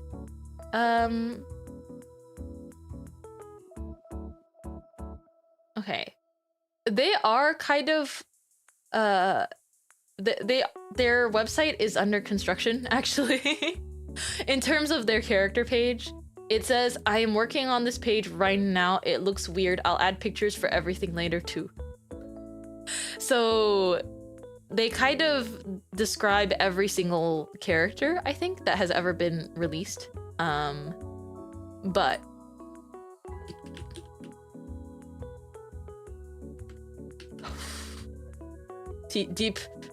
deep breath. There's an Item Label unofficial collector's chart, but this one is not perfectly recent. It's because there is a Reddit where people pretty actively like update things. Oh goodness gracious. Item Label lesson, let's go. Are you ready for class? All right, because I'm actually gonna teach. We're gonna do this the proper way if we're doing this. Okay. For those uninitiated, Item Label, once again, is a revenge-based company. In the time that I have left today, I don't think I could go over everything, but they do have a YouTube channel, which is worth checking out because they have cute trailers, they have music videos, amongst other really interesting things. Just give me 1 moment. I'm readying myself. I'm readying myself for my presentation. Give me a moment. Because I have to resize this image because it is very large, this picture. I don't know how I'm gonna feasibly do this, but I will try my best. Okay.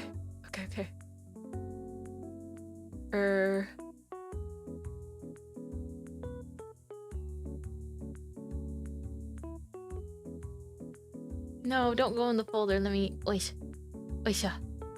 Highest effort thing I've done in a while. Okay, folks. So you want to know about Item Label.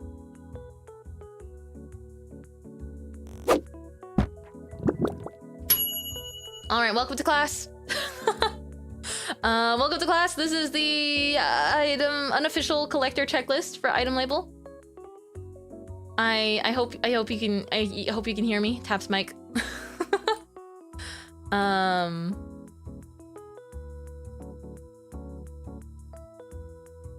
Yes, actually, I should also have you here with me. Ignore the fact that I'm not actually using a projector. It is actually just a poster pasted on top of the projector today. Because again, this was a very last minute presentation subject. It was a bit of a very last minute moment, but I hope you like the little flower friend ring. I made this projector and this podium myself. Okay. Hold on a moment. We are missing one more important component of this presentation.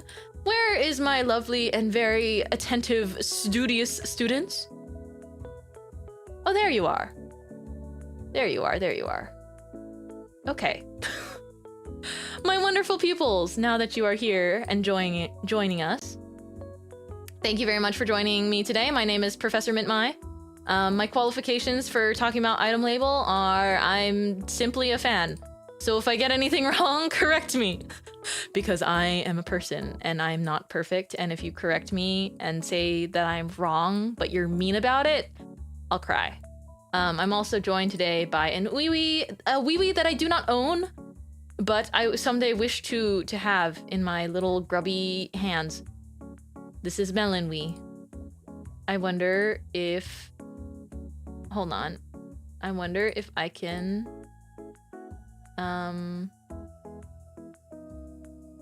I wonder if I can chroma key. Oh! No. That just looks scary. That looks like that looks like the ghost of Wee Wee past. We are not we're not gonna do that. Okay. Alrighty. Anyways, I'm joined today by the lovely Melon Wee Wee, my all-time chaser, forever and always. I think that this collector checklist is a good overall look at a lot of different things they've released over the years, which is why I start with this. However, I do think it can be pretty overwhelming. But for example, we're gonna kind of adjust as we go. These right here, there's actually more, but these are the peepees. The cow one is like the standard one, and then you can see there's a mega. It's like one time they made a huge one. Once again, today I'm only getting into like the bare minimum of just showing some of the creatures. So peepee are like peepee are like grown-up wee-wees. Does that make sense? And there's also pee-wee, which are they're not as common. As you can see, there's only 2 types, but they like don't have the standard PP like 2 ball appearance. Also, you will notice very quickly the names for every item they release certainly have a sound to them. That's what makes them so special. That's the special ring. I would like to quickly zoom in and showcase something I find oh so interesting, which is that there is an exclusive 3P. There exists a PP out there that actually has 3 segments, for whatever reason. Again, with item label, you do not ask why. You just see it and then you go, wow, that's awesome, and then you move on with your life. That's how it goes. What? Yes. Also, I will say again, these are like collector items, and so a lot of stuff is like limited time. It's very like they make small batches of things. It's artist owned and operated, things like that. And we love them. We love them. Okay.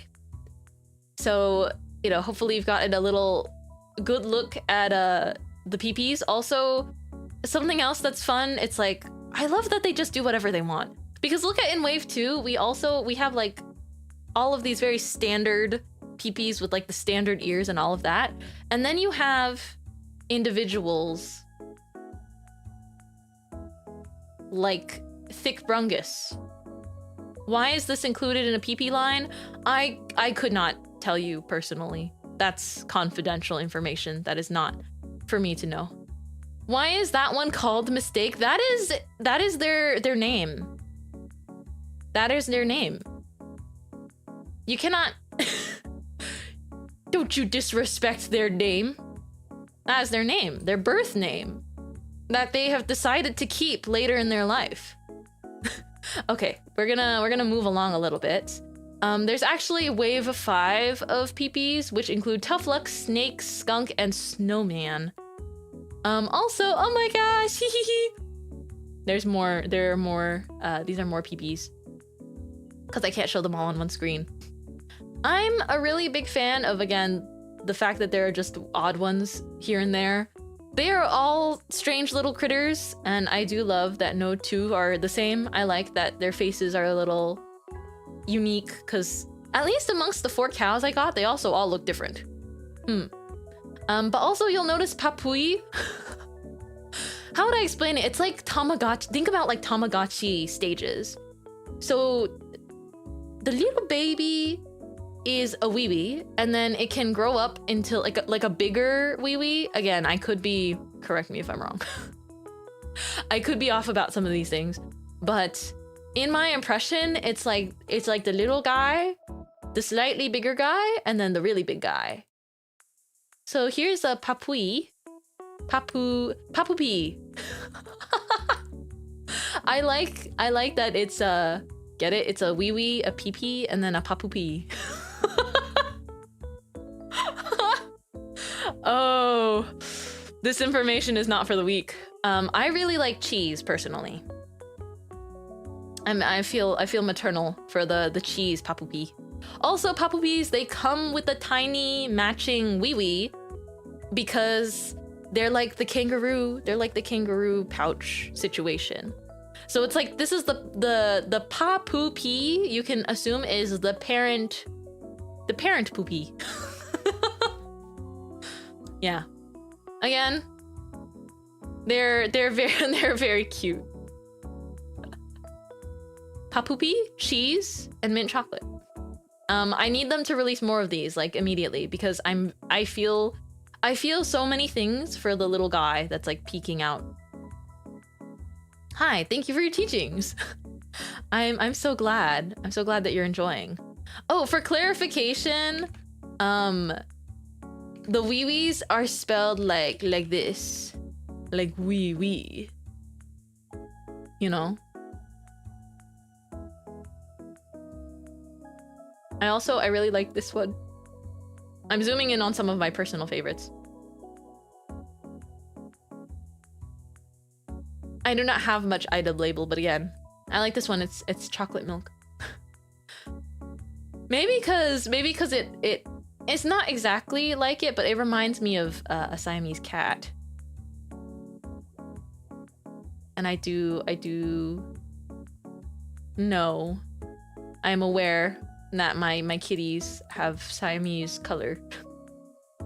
Okay, and then we're getting into the next territory. So I think we saw these. So then we go here. They have some special ones. They got like some shiny ones. Again,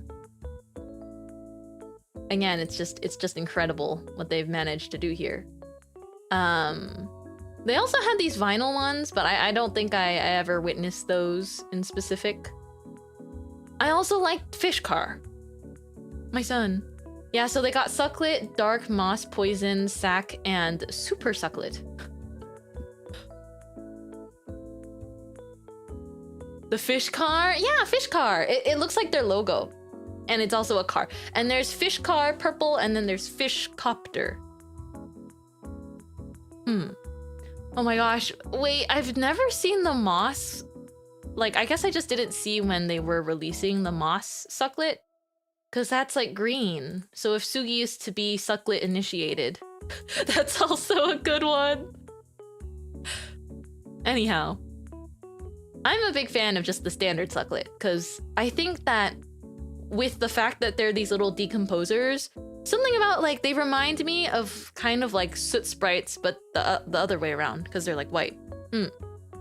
I mean, there's the dark Sucklet, which is more like a soot sprite legitimately, but I think the default, or like the first Sucklet, the white Sucklet with the black eyes, they just remind me of like a germ.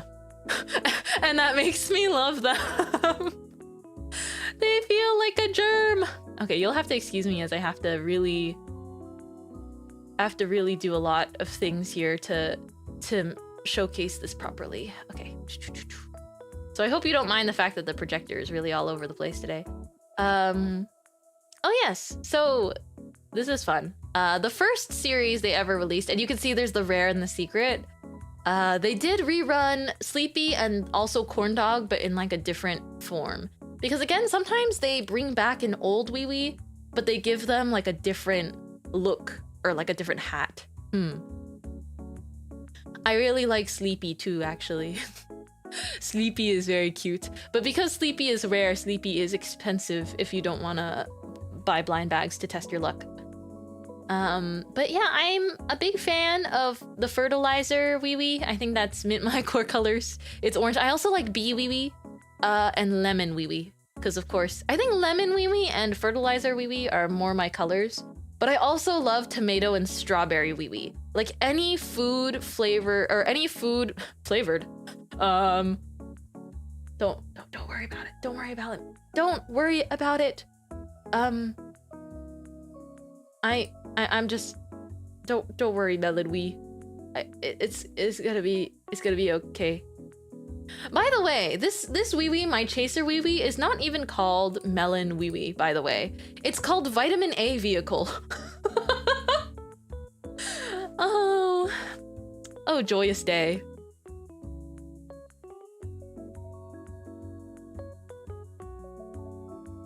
But yeah, you can look across some of these wee wees. They're very cute. There's one wee wee called Exposing that's wearing the pants, and I believe if I remember this correctly, Exposing, if you like pull down the pants,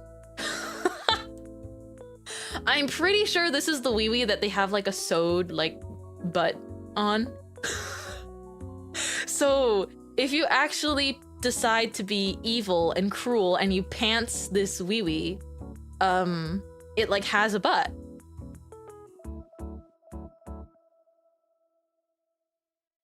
Like, I'm pretty sure it does. Or at least it's like tan. Like it's not all blue. It's like actually naked on the bottom half. Oh, I was gonna say something else. Oh, I see. You thought that cause the name, cause it's a wee wee.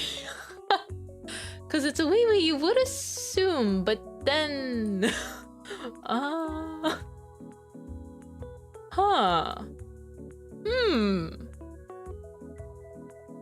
I wonder if it's easier to look at these like one at a time.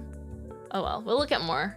Because of how this chart is laid out, there's gonna be one more row of wee wees, including this. I like this cola wee wee, very cute. Okay, here we go. So we have the Series 6 of wee wees, where we've got some cute ones too. The calico one has a tail, which I think is very cute. I also like Yellow Stain. Yellow Stain gets like a little bandana. There's also Munmun, which I don't know as much about, but they do exist. And then there is Dingle. Dingle, and then there's Dinkle. So Dingle is like the small cat-like creature, and then Dingle is the bigger one. I also think that any people that are into the emo aesthetic would be a really big fan of Forsaken Dinkle. Anyone that's into that aesthetic. That's probably the one you would like. Although they are all very cute. And then down here, they're very small, but there are Dops. I like them too. They have Galumpin and they have Neapolitan, which I really like because it's like Neapolitan ice cream. Yee, they're so cute. I saw these ones, I like them. They're just silly. There's like so many silly things to see. Oh my goodness, there's more. Oh, there's so much more. Okay, ooh. Did I? Oh, I don't know if I showed these before. Sorry. The ones at the bottom we can catch up to later, I suppose. But they're larva. More larva. So I think this was one of those where they just like made like really teeny ones and had them in like a blind box series. I don't remember the larva launches though, but they're just little guys. And then there's Mite, and there are shirts.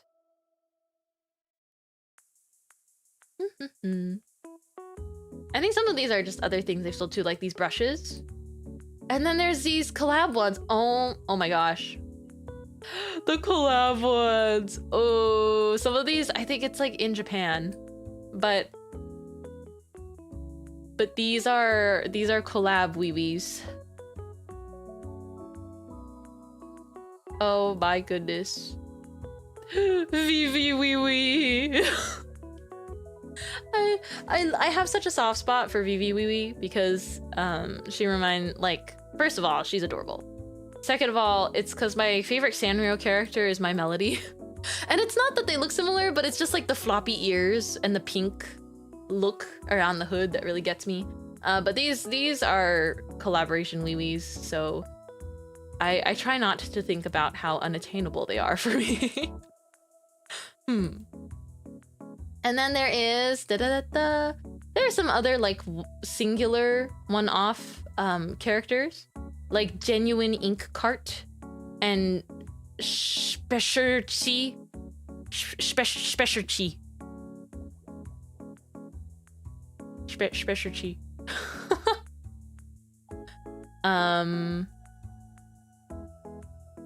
There are more fun little ones. I think I have to split this into two. There's Pooh, there's Crunchy, Hubert, Thomas. There's just like friends, you know? I really like Homie. I like Homie. They got Bad Guy, Donuts, UFO, and Homie. I like Homie though. There's some really great emotes of Homie in the Discord, in the official item label Discord server. There's one where Homie just looks absolutely like devastated. And I like that one.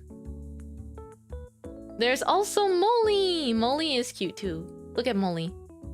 Molly looks edible to me.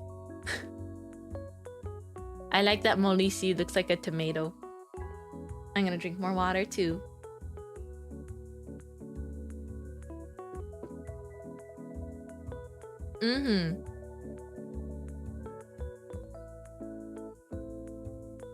All right. There's more. But wait. There's more. Oh my goodness. Mintmai, when will it end? Never. We item label until we drop. By the way, again, credits to the graphic assembly. I'm sure this was a ton of work. Thank you, Joseph, for the beautiful item label graphic that I have been borrowing as a free online resource for my item label lessons. So you see, they got a Sleepy V2 in the All-Stars. The All-Stars is the one that I bought. I bought multiple of the All-Stars wee-wee. And again, I got four cows. Oh. I also have Fruit Oops, which I really like. But Fruit Oops really reminds me of Maya. So I'm like, I kind of want to give Fruit Oops with the little, like the candy. I want to give Fruit Oops to Maya. But I also really like Fruit Oops, and I have 4 cows, so I'm like, oh, I can't decide, but I want to. Hehe. Let's see. And then we've got, these are the series X and like Y, like these are the letter series, which are the really mysterious ones that they just drop out of nowhere. And you can see the concept of them is that they're like, the concept of them is that they're obscure and like genetically like different wee-wees. Vitamin A vehicle, you didn't lie? You think I was lying? You think I would lie to you about item label? Me? But yeah, this is my chaser. Of course, I think it looks even cuter like in photos than the artwork, but like I want you. Sniffle. I I want you. I also like albumin breach because it's just like they look like an egg, but the yolk popped. And oh yes, there's also the everyone's so creative. Hold on. Wait. I also like this one because they literally named it common request. Like, are you? I think because it's a pink cow, it's just they named it common request. Like, yes. Man, I stan item label. I am an item label fangirl for sure. Ever since I got into their stuff, I was like, man, this is the curiosity and the fun that I need. I also like that the pear-shaped one is called faux apple. Like, wow. What does that mean?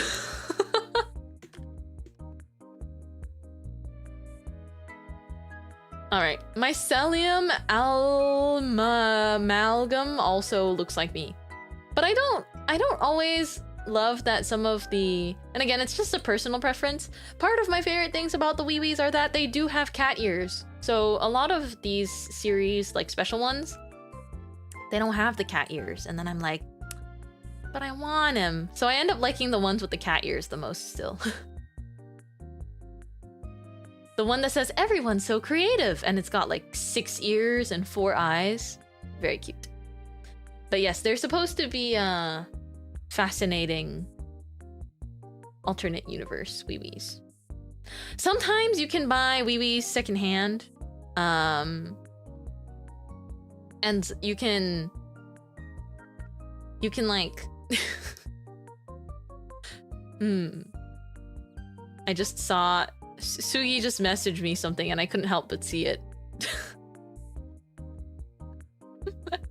I don't read messages while I stream normally, but she was like, let's watch item label videos together one day. And I'm like, yes, we should.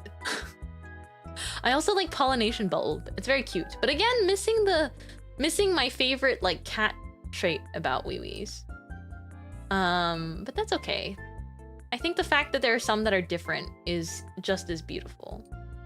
Okay, this one, this series right here, I need you to know that the real Wee-Wee, I feel like I have to find a photo of what it looks like in person.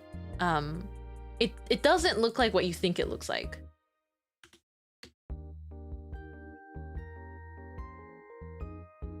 The star, I like that it's a star fruit. The real Wee-Wee does not look what you think it looked like.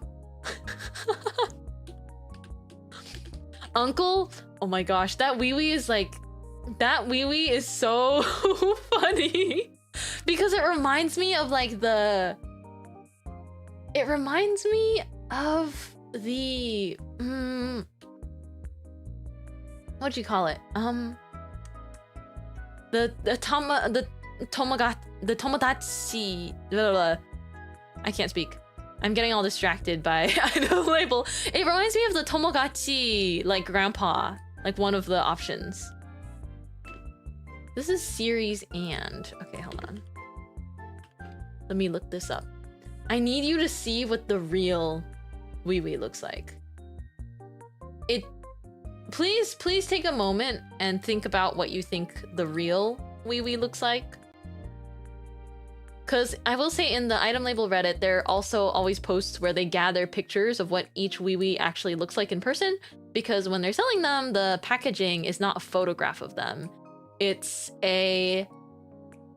like an image, or like it's a drawing of the design, not the actual plushie. A lot of blind boxes do that these days too. But people also want to know like what's inside. Did you get your guesses? Have you imagined in your brain what you think the real Wee-Wee looks like? The one that looks kind of blurry. Are you ready? I don't think you are, but I'm gonna start showing you anyways.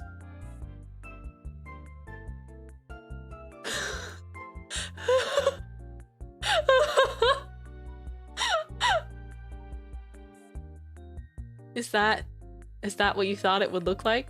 Like, this is actually the real wee wee. Because I think what happened is like they scanned a photograph of a wee wee and then maybe touched it up a little bit. And then this wee wee just gets like printed like this. Or perhaps painted like this. I am not sure how this wee wee exactly is made. But this is the real wee wee. Also, this is a really good reaction image. He's genuinely blurry. That's what makes the product image so much funnier. Because for the product image, they actually got a picture of the actual cow wee wee that this one is based off of, and they just blurred it.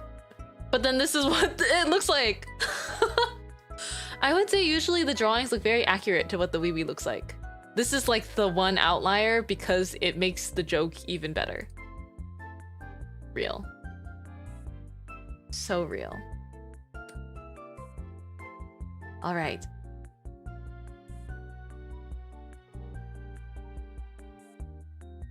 There's this one too.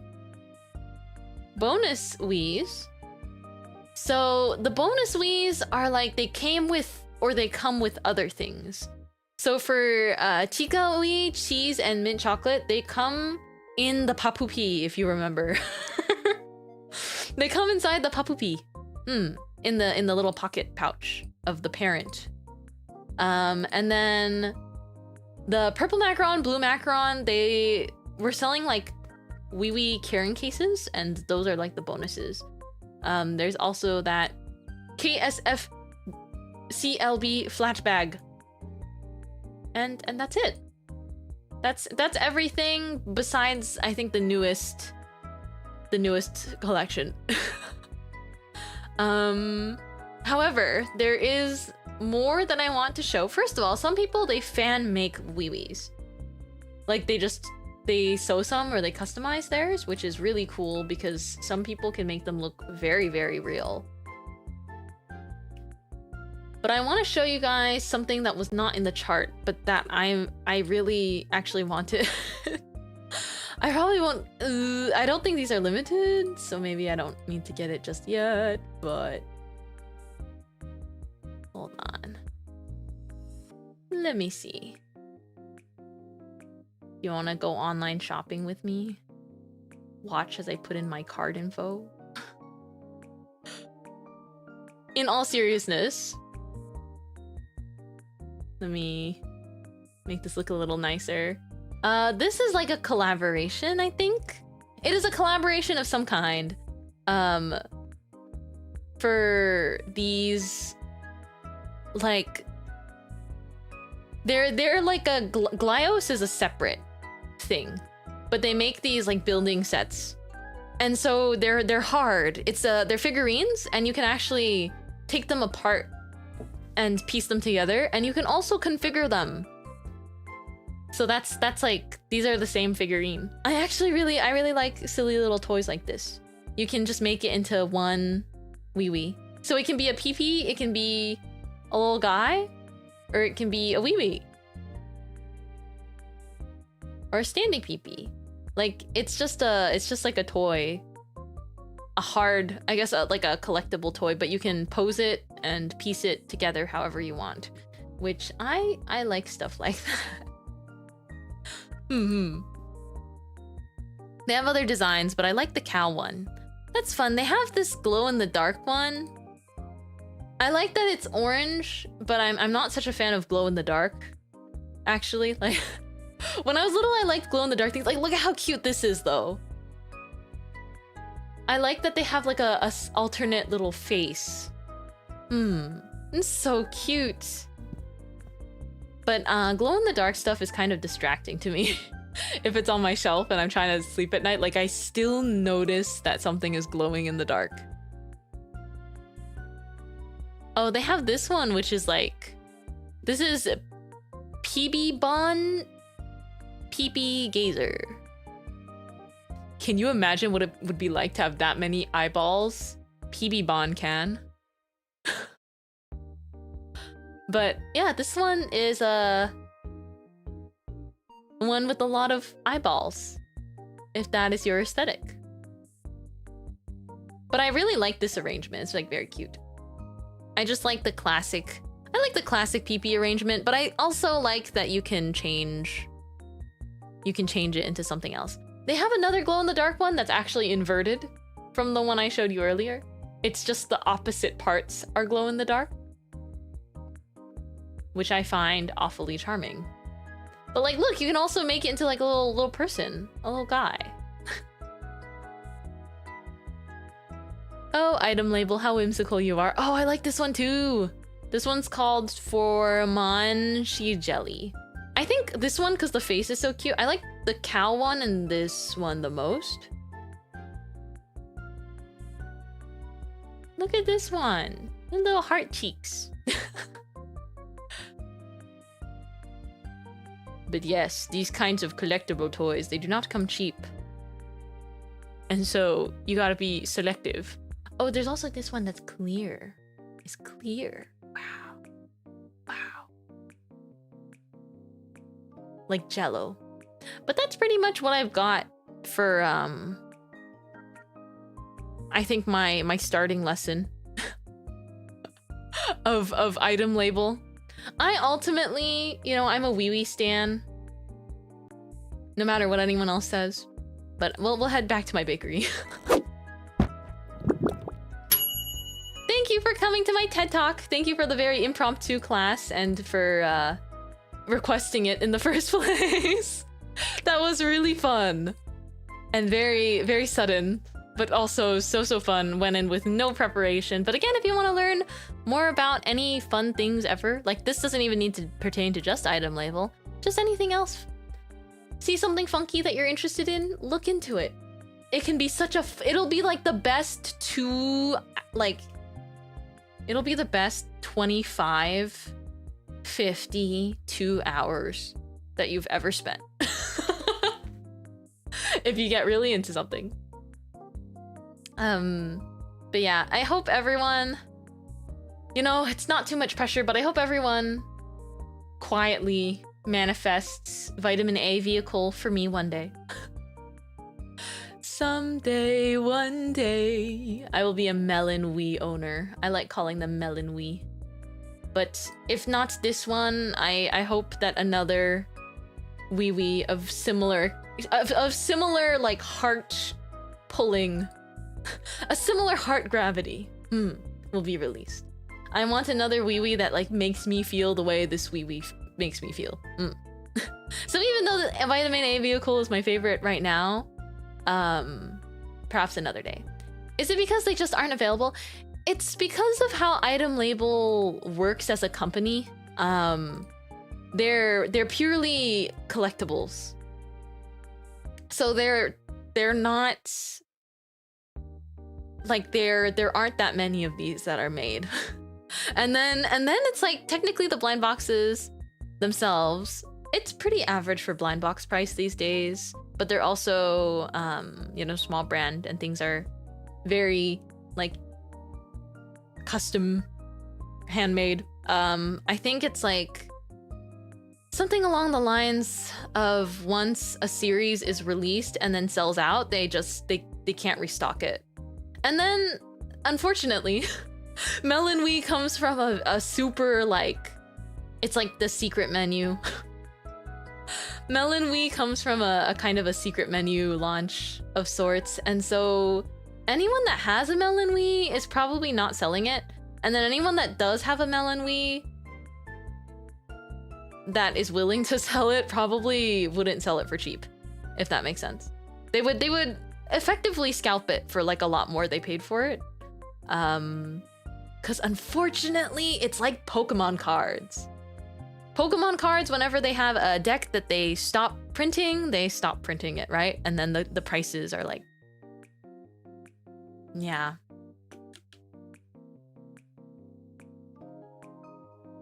No, it's so okay. I mean, if you see it, you can let me know down the grapevine. But I've kind of been actively looking, but I'm also not willing to shill big bucks for a wee. I know that ones have sold secondhand before, but those listings are older, so they're all gone. But I wouldn't mind, like, because they're designated as collectibles, I wouldn't mind too much. Like, I wouldn't be bothered if I don't have it, you know? I think that's how I am these days with merch, where it's like, I can't be bothered if I don't have it, because that's not a good way to feel about things. Like, they're optional. Out of all wee-wees, this one might be my favorite, but I also love the cows. I have so many cows. It was excessive. To be fair, I got really excited because it was the first wee-wee launch that I was actually able to like buy from. So that's why I bought like 5 and I got 4 cows. But the other one I got is one I really liked. So, you know, it's fun. Let's go gambling. You have a whole ranch there.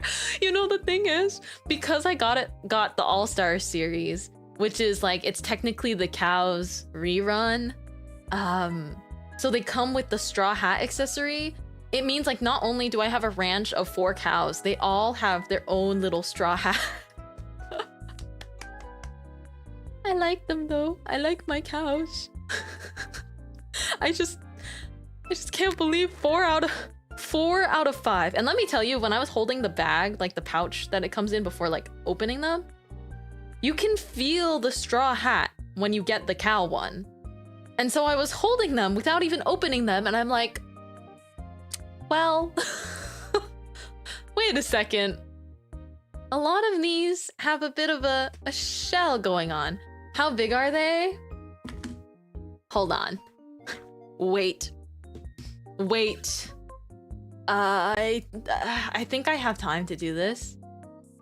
Today it was really just my like, I get to fully free chat. Let me see if I can find my wee-wees. I don't have them all displayed right now, but I have them. Give me one moment. I'm still here. Can you hear me? I think you can, just from like far away. My wee-wees.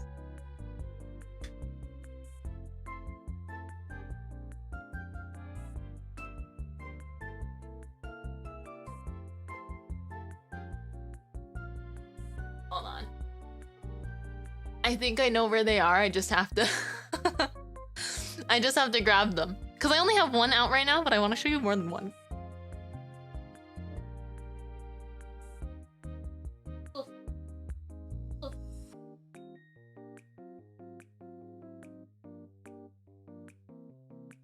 No, this is not it.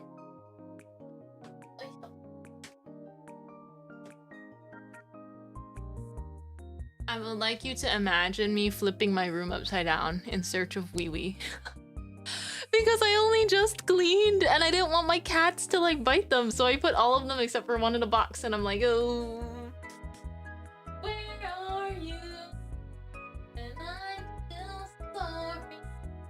Oh my gosh, they were right there. I didn't have to do all that.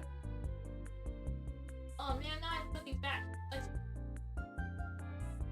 It's okay. I'm fast. They were literally right by my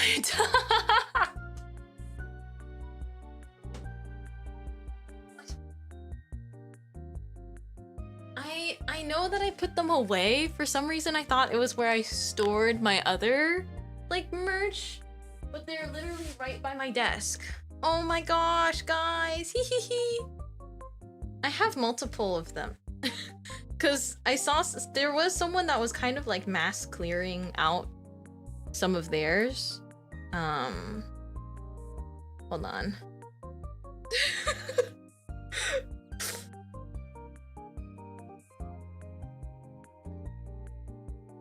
Oh my goodness.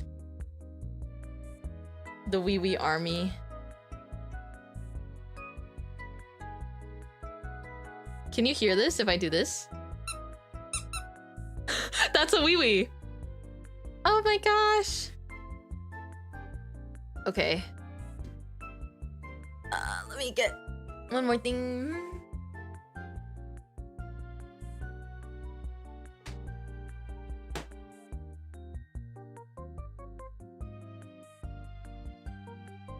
OMG, they squeak. Yes, they do. They squeak.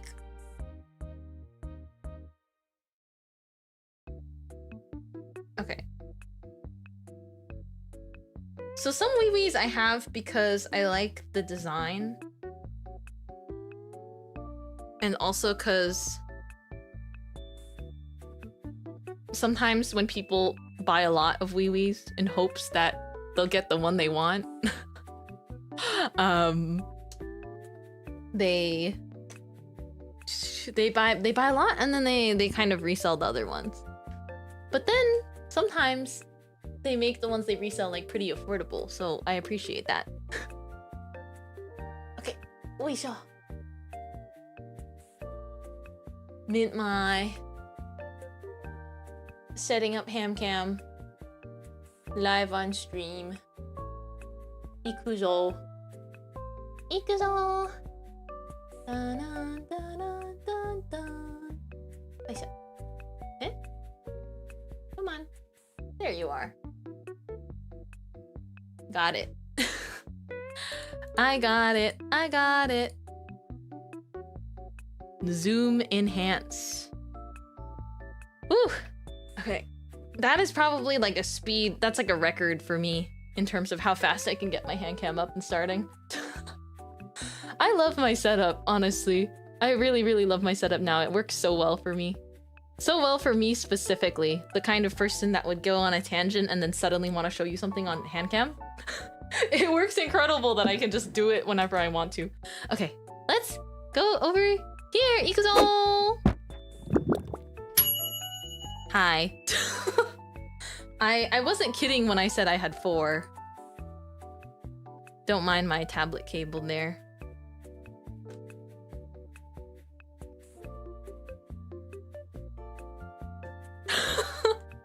But they're all different. Now, which one is the favorite child? You shouldn't ask questions like that. You shouldn't ask a parent questions like that. But I do think it would be kind of sweet if eventually all these wee-wees ended up in like different homes, you know? That would be kind of sweet. So when I bought them, I did have the intention of just like, okay, if I get repeats or if I get ones I'm not too crazy about, I will gladly gift them.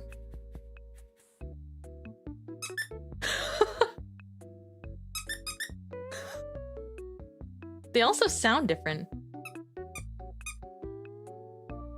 That would be cute. Yeah, it would be cute. But for now, they're like a barbershop quartet. I don't have Rhythm Heaven, but I can do this. They're not very good at vocalizing when I'm doing these. Don't let those near my dogs. I know, me squeaking these just like alerted my cats. They're not here like right now because they like napping in the sunnier spot. The sunniest spot is in the living room, so they like napping there. But then like I know for a fact that they are like alert. But like look, they all look different. They're like 4 completely unique cows. No 2 look the same. Mintmai rhythm game when? I would like to play Rhythm Heaven sometime. I would like to.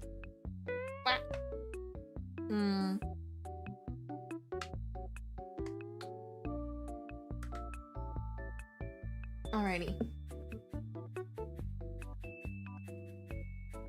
And then this is the one I really like actually. This is Fruit Oops.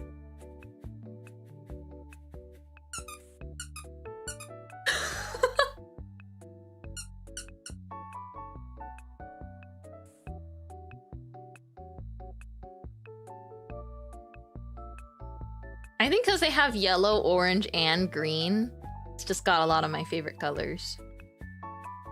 But I also am like, something about this reminds me so much of Maya. I'm almost like, well, you know what? There's Muya too, though. So I was also thinking I wanted to give her a cow for sure. But like, a cow with a competo. It has milk too? Yeah, because it's a Fruit Oops. Like the cereal. Fruit Oops. So these are my spoils. Right? That's what I was thinking too. I was like, why is this so fairy core? But I'm kind of, you know, I'm attached to all of them, but I also am like, I want them to go and live their lives. I like that it's pouting instead of like the flat wee wee face. It really depends. Oh man. Item label. This is why you shouldn't gacha though, because do you see my odds? What are the odds of getting 5 and ending up with this? Oh, hello?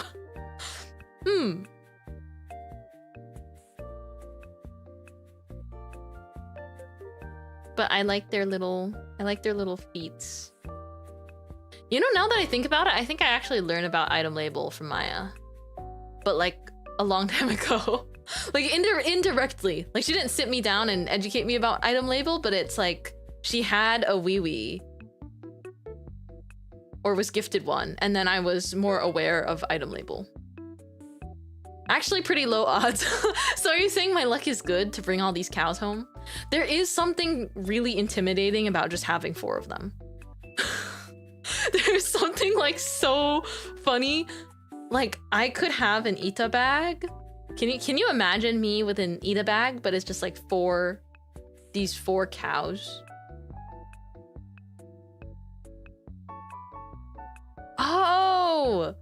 Oh my gosh. That makes so much sense. Great minds. Great minds see the beauty in wee wees. The aura to have a wee wee Ita bag. That would be the, like, if you could make it squeak while you walked, that would be a public menace, but also amazing. How does that hat go on when they have an antenna? So the hat just looks like this. I can wear it. But it, like, you literally just, like, you can just shove it on. It's not supposed to be, like, a perfect fit or anything like that. Although I suppose you could kind of, like, tuck the ears in there, but I don't want to, like, bend them much. But the antenna is, like, soft. I think it's, like, when you display it somewhere, like, you can just lean the hat on them. You can also use the hat as, like, a little... a little cradle. But yes, because I have 4 of these cows, I have 4 hats. But you know, one day these cowies will be able to leave the nest and they'll fly off into a happy future. Oh, how I love the wee wees. So cute. Do. Alrighty. Wow. I think, well, first of all, that was really, really fun. Thank you for having me today. Aisha. Aisha.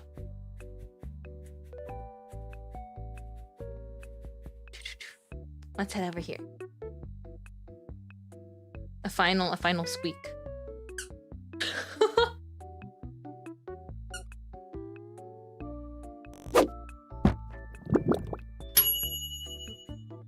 Was that fun? I had a lot of fun. I'm happy that even if you didn't know about item label before, you were so willing to hear me talk about it for so long. That makes me happy. Alrighty, well, I think, you know, probably that's a good amount of time for me today. But I will say, I will kind of, I will announce, I will announce the premiere, the cover that is premiering later tonight, because we're getting kind of close to the premiere, right? So I figured I would put up the premiere for the music video for the cover tonight, which, you know, will also, I guess it'll spoil it'll spoil the song, but you know how it is. Sometimes you just, I don't know how people do it sometimes, but I kind of like revealing the song, I suppose. So exciting. I am excited. I'm very excited. Alrighty, I'm gonna put the wee-wees back into the soft bag they were in. They're actually in an ichi bag. They're in a little ichi pouch. Dun, dun, dun. From probably the first off guy, actually. Cute. Yeah, because it like fits them perfectly. Because they're just a couple of wee-wees like hanging out. All right.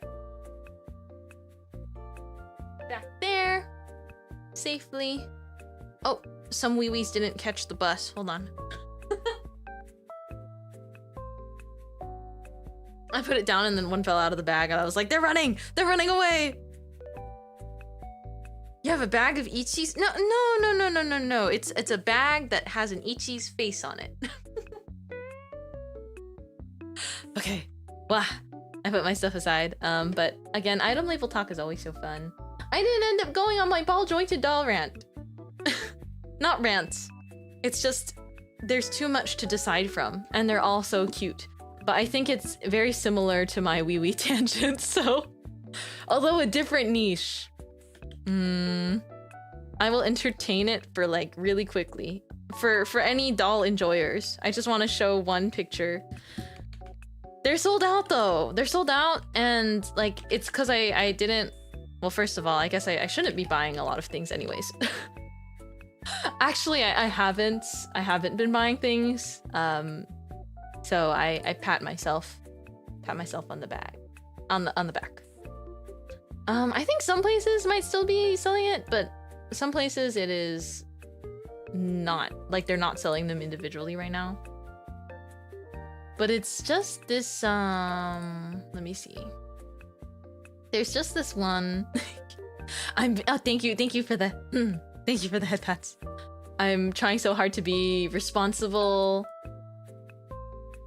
Well, I guess it's more just like what makes sense to me is for as much as I love character merch, I've never wanted to have too much of it. And also financially, it's crazy. The dent that wanting to collect anything becomes is too much of a very slippery slope. So I think it makes sense for me at this point in time to just not as much as I can. Oh my gosh, it's so cute though. I just want to show you this one because I really like when they have rooted hair and printed faces. Anyone not into dolls might be a little bit confused by what I mean by that, but what I mean is like they have like hair that you can comb and style, but the face is not like a printed face means it's like flat.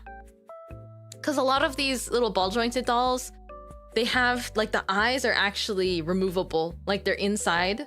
So it's like there are eye socket holes and then the anime style eye or whatever art style eye goes behind it. But I like the printed faces more. But this one specifically is so cute. I really like her face. And they're not too expensive either in the grand scheme of like doll related collecting. They're definitely like these kinds of blind box dolls are often on the affordable side. But I kind of think this one specifically, but again, it's a blind box. There's like multiple different designs. So you could get any of them, but this is specifically the one I want.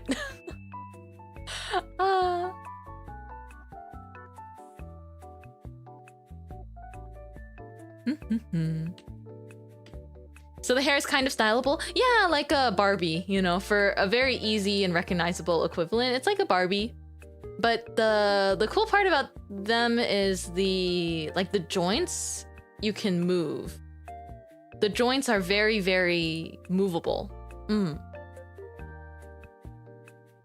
That's kind of the big thing. So they can pose like a lot more. I just really like the face on this one. Yay. Yeah, they look very posable. Yeah, the reason why I don't think I should get one though is I technically have a doll that's like the same size, but then I'm like, so they could share clothes. So they could share clothing. Because I have just one. I just have just one. Oh my gosh, I forgot what scale height. 1/6. I have 1/6. I only have 2 dolls. One is 1/6 height, and the other one is 1/4 height. But I kind of want to get the 1/6 height one a friend because it's cute when you have 2 of them sitting next to each other in cute outfits, and then they have a friend. But once again, it's one of those things where like, I'm glad my cats are the type that don't really go for my plushies or like my collectible stuff. But oh my gosh, it's just this face. Look at that. It's just printed on there. I love this face. It's so cute. It's got kind of the more sleepy-ish eyes, and I really like how they did the eye highlights. Yeah, that's a better look at her face.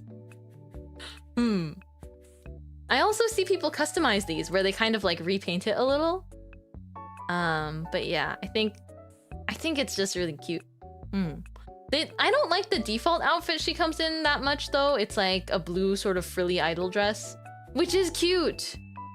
But I would kind of change her outfit. One day I would love to custom paint like a doll face though.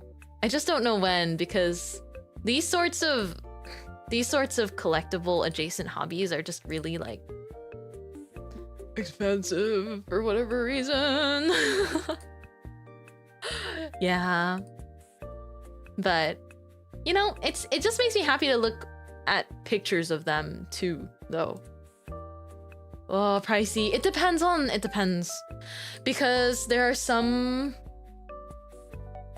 brands, I suppose, that are more expensive.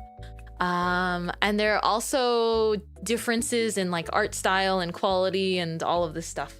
So I think if you want to look for, if you are curious in these ball joints and dolls, particularly like the blind box kind is good to start with.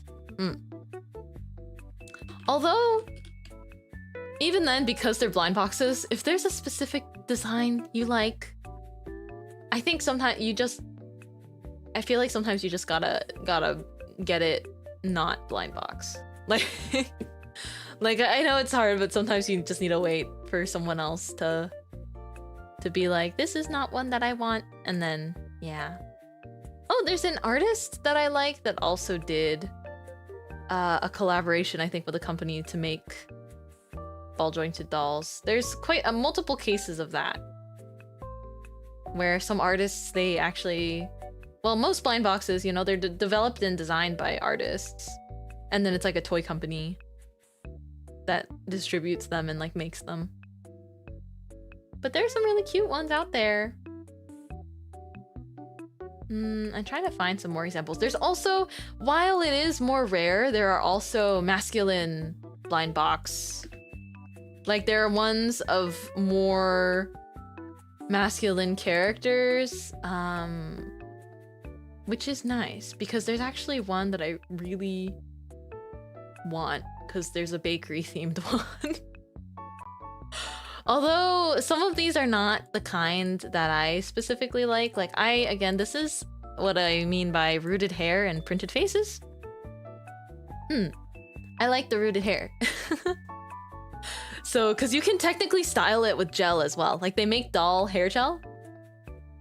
But yeah, there's some really cute ones that just like they're like posable figurines pretty much. And you can change their clothes and outfits, and they fit across anything that's like the same size range. It depends on what the base body is, but like depends. And I like that you can change their outfits. Let me find, do they have the oh yes, this one.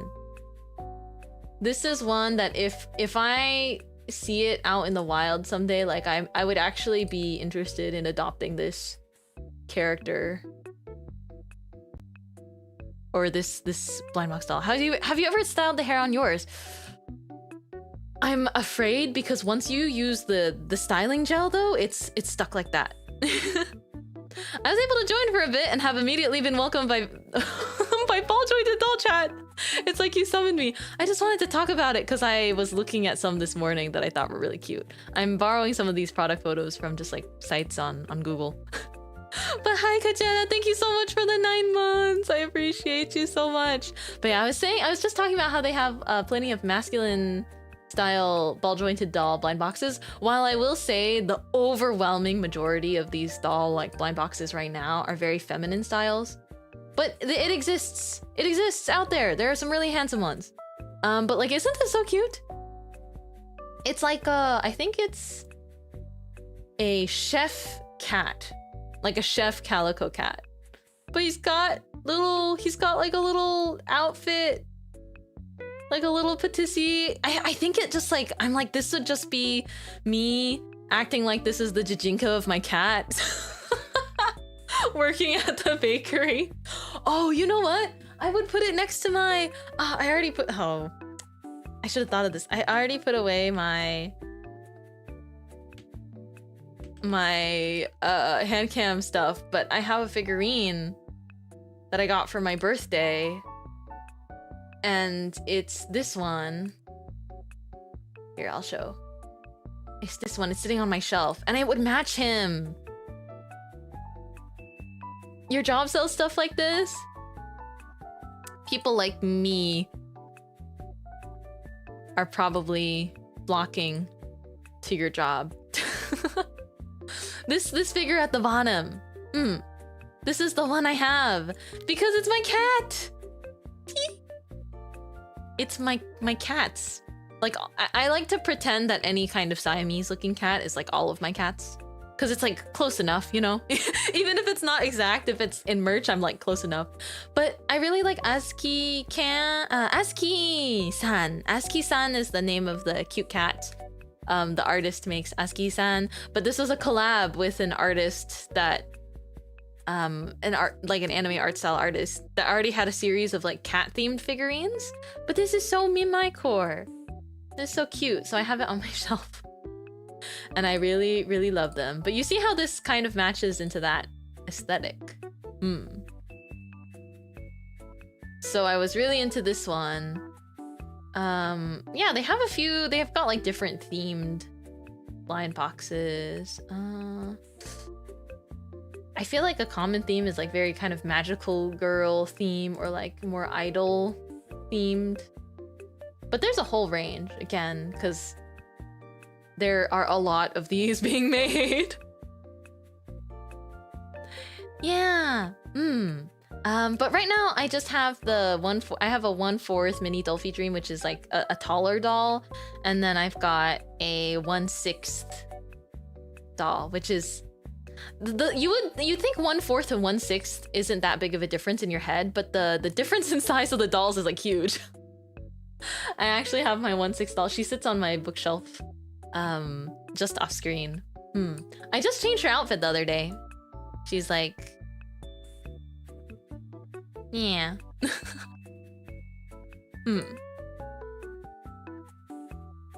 What looks like a butt?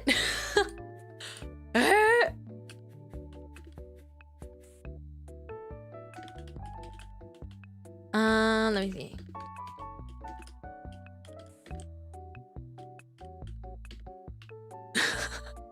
I'm confused. No worries. I just... I'm like, huh? I'm just showing cute things. Oh, the ASCII. What? No, those are the cute ears. It's the kitty. It's the kitty. Oh, you mean like without the ears? But that's the charm point. It's like, it's a little baby. How dare you? It's so cute. This is what my cats look like. You know what? Sometimes my cats do sit in like a very butt-like shape though. Not that that's they have very fluffy faces. But yeah, this really gives me the aura of my cats. It's like a flocked figure. Like just the cat part is a flocked figure. The cat girl part is like a regular figure. As far as like the texture. 175 centimeters. Wait, let me... Wait. What do you mean by 175 centimeters? Like that's the height of your doll? Is that not the height of a person? Oh, 75. I was like, oh my gosh, that's taller than me. Whoa, 75 centimeter dolls? Wait, these are like tall. Right? Cause MTD is like... Let me see. Shorter. 1-to-1. Ah, 1-to-1 scale doll. Wait, hold on. I'm gonna measure my doll. I want to see how tall she is. I feel like she's like a foot tall, maybe. I want to know. This is so fun. I'm so glad that we had so much time to chit chat today. Yeah, like a third of a person. Wow. Hold on. I'll be right back. I just need to measure her height. We're doing height test.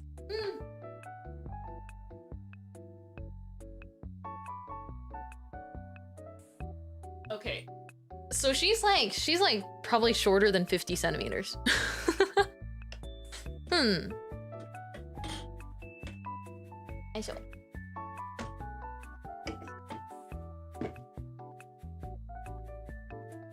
Wow, a third of a height of a person. That's gotta be a real statement piece to display. That has got to be.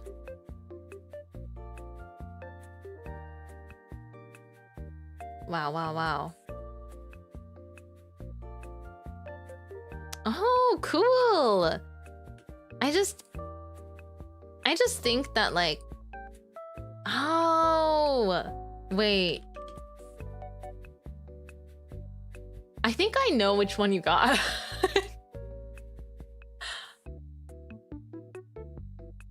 Like I feel like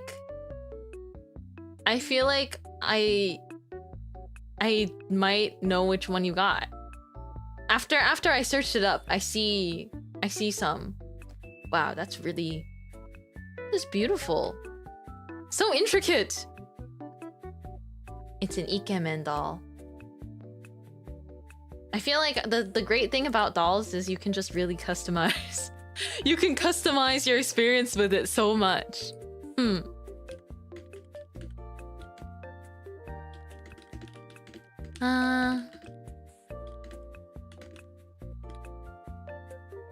You like tan skin dolls? Yeah, absolutely. They're so pretty. I do think that within the ball joints and doll like sphere, there's still a lack of overall diversity. It is something that I noticed, but I think it will continue to change if it gets more popular. Because it is a niche, and I like that they do have... There is some skin tone range for these dolls, but overall, it's widely lacking in terms of diversity. I mean, I think for a long time, Barbie struggled with the same thing, or just any doll kind of related company, hobby, etc. But I do think as more people get interested in it, I've seen a lot more, and I also have seen custom painted ones that are so nice. It makes me happy to see people just customize the kind of doll that they want and then dress them up in really cute outfits. That reminds me of this one that I thought was really cute too. I also I just can't, I want to admire them through photos, but I just know I cannot own every single doll that I see and think is really cute. I just can't. But there's this series that was coming out that has a really cute, like she's wearing a leopard print top, and like that she's an example of Unfortunately, I again wish they had a lot more.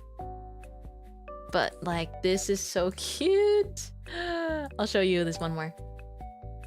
I think she is so cute. Look at how pretty she is. She's my favorite one in this series that was released. And again, this is another one of the small dolls that comes in a blind box. But I love her. She's so pretty. But again, I'm like, okay, I have 2 right now. And we pretty much, we have to stop somewhere. We have to stop somewhere. I think she is Gyaru inspired. Yeah, I wish they had a lot more just tan designs for characters that weren't Gyaru as well. But I hope things will move in that direction. Just like as a fan and as a doll collector in general. I don't know if I can call myself a doll collector. I feel like I'm more of a clothing collector. When I was in Japan, I just loved picking out like little shoes or like just a little something, like an accessory, like something that they can wear. Because overall, the doll is the most, well, case by case basis, but most of the time, the doll is the most expensive part of doll collecting. But then you could buy a couple different clothes and get the joy of really changing the same doll's style. And if it's a doll that has changeable like hair, because the bigger dolls especially have wigs that you can take off. And so you can change the wig and you can change the eyes, and it's basically like a whole new style. So I think there's a lot of creativity there. For me, it is a pretty small hobby because I'm not able to dedicate much time to it, but just having it in my room is very fun. And every once in a blue moon, like when I want to do something that is away from a screen, but also purely fun, like not cleaning, not an errand or a chore, like once in a blue moon, like not often, but maybe every once in a while, I will change my doll's outfit. And so she's like wearing a different outfit for the month. And it makes me happy because you can mix and match like tops and skirts and things like that. And for me, it's fun because I like to dress myself up, but sometimes it is not so, at least to me, I don't feel like being that dripped out at the grocery store. So a lot of my cute clothes, I don't really get to wear as often as I would like to as a homebody. I just have a variety of simple clothes that I wear every day. And then I have some that are like really cute and specialized clothing. AKA like my more bread themed things, or like my artist brand. Like stuff I see at Artist Alley and I'm like, oh my gosh, I want that shirt. Like that is a separate thing, but it's not always the most appropriate to wear. As much as I personally am like, yeah, I do believe in like, if you want to be really dripped out, if that makes you happy, please dress however you want and be dazzling, like wherever you go, you know? Or just express your style. It's self-expression. But for me, my personal way of thinking about it is while my clothes are also self-expression, at least these days, I have things that I want to focus on much harder that are not things that I can wear. They're things that I can do, but not things that I can wear. So I wind up at home so much wearing the same kind of my favorite sets of like cute, comfy clothes. And that tends to be my general rotation of outfits these days. But of course, I do like making excuses for myself to dress up. Like friend brunch. I love friend brunch. me when a friend is like, hi, do you want to get brunch some weekend sometime? Yes. I will never find it in my heart to say no to brunch. So long as it is within my schedule and my power to make it happen, I will say yes to brunch if it is in the plans, if it is possible. But yeah, it is a tactile creative outlet. I like playing with styling the clothing. It also makes for great art reference, but I think that's more of a personal excuse. Definitely a personal excuse. I'm like, I'm just like, oh yeah, I love ball jointed dolls. I can pose them I can use this as art reference, which is true. But but I can't justify having many. Although maybe only one more. Maybe only one more. 3 is a good number, right? three is a good number to stop, right? Every person that likes dolls is like, the 3, you know, one is probably enough. Like, I just want one. It's like, oh, but they have ones in different sizes and styles. So maybe, like, can get her a friend. All right, she has a friend. Awesome. Surely it's fine. Surely it's fine. Like, again, 3 is like an aesthetic number.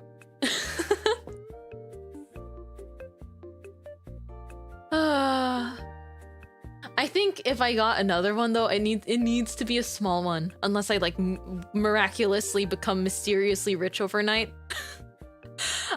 I'm never getting another, like, unless again there's some drastic change in the trajectory of my life and I get mysteriously rich overnight. I can't get another like full-size ball-jointed doll, like the 1/4 size ones that I like. So just one. I spoil her though, so it's okay. I spoil her by looking at her a lot and changing her clothes. 3 figures is enough, right? Looks at my case of figures. The thing is, I did collect figures for a while, but I think I much more prefer being able to... it's just a personal preference. I like that a doll can basically also be an OC. Because technically, yes, the brand kind of establishes the style of the doll if it is a doll that is like very styled. But for the dolls where you can remove the clothes and change the hair, it very much can become like an OC. Because you get to designate how they dress and you can pose them and things like that. And that's probably why I like it so much. But it also stems from a very, very, very kind of deeply rooted love for me, like for dolls. Because when I was very little, I grew up with dolls and I have always really liked them. I know some people find dolls creepy, particularly like the more Victorian style dolls, or even just ball jointed dolls in general.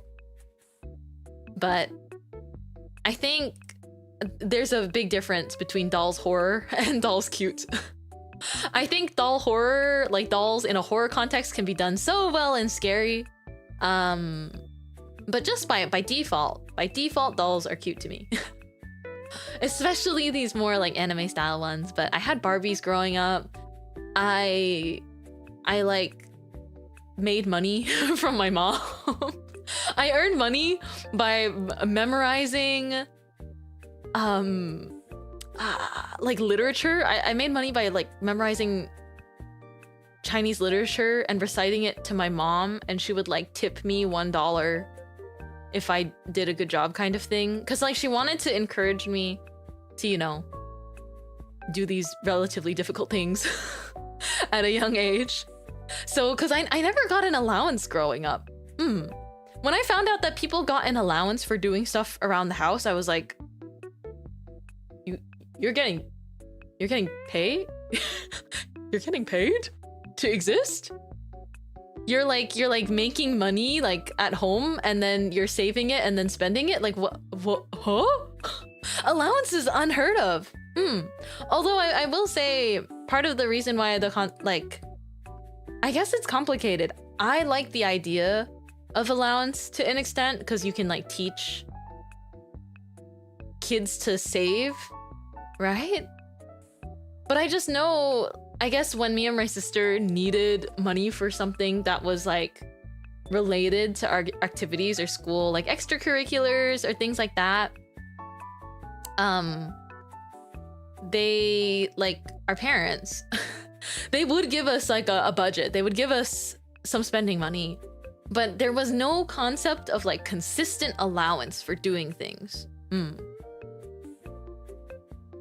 I didn't even get money for good grades. I do think that you should not get money for good grades though. I don't know how to explain this, But I remember one of my friends who was a very, very good student. Her mom's philosophy with getting good grades was honestly really admirable. And her mom was very sweet, but definitely into academics. But like her mom always believed that the reward for the hard work and working for a high grade is the grade itself. Because a lot of times, wow, this is gonna get deep. A lot of times in life, it feels like you put your work into things to like get certain grades or whatnot, and it's hard sometimes to feel like that quote unquote pays off because that's such a subjective thing anyways. So some students can do perfectly well through school and then feel really crushed when they don't feel like they're upkeeping that level of success somewhere else. And I think that that's very, very stressful. But I think ideally monetizing something monetizing something that should purely exist as like, hopefully you're motivated to study because you want to do this or that, or like you're motivated to study this because you want to learn. And of course, kids or like students probably don't want to feel that, because I was like that. I can remember I was quite recently like that. They don't want to put in the work to studying things they're not interested in. But answering that with money never felt like I never, it didn't make sense to me. And I also personally didn't know anyone, at least they didn't publicize it, that was paid for grades or things like that, or for like doing well on a test. I think at best, like maybe like you can get a snack or something, like a little, you can get like a sweet treat. But like getting paid directly or like some kind of monetary bribery, I think is a really rough way to like build a student's relationship with academics. I think it can easily backfire, basically.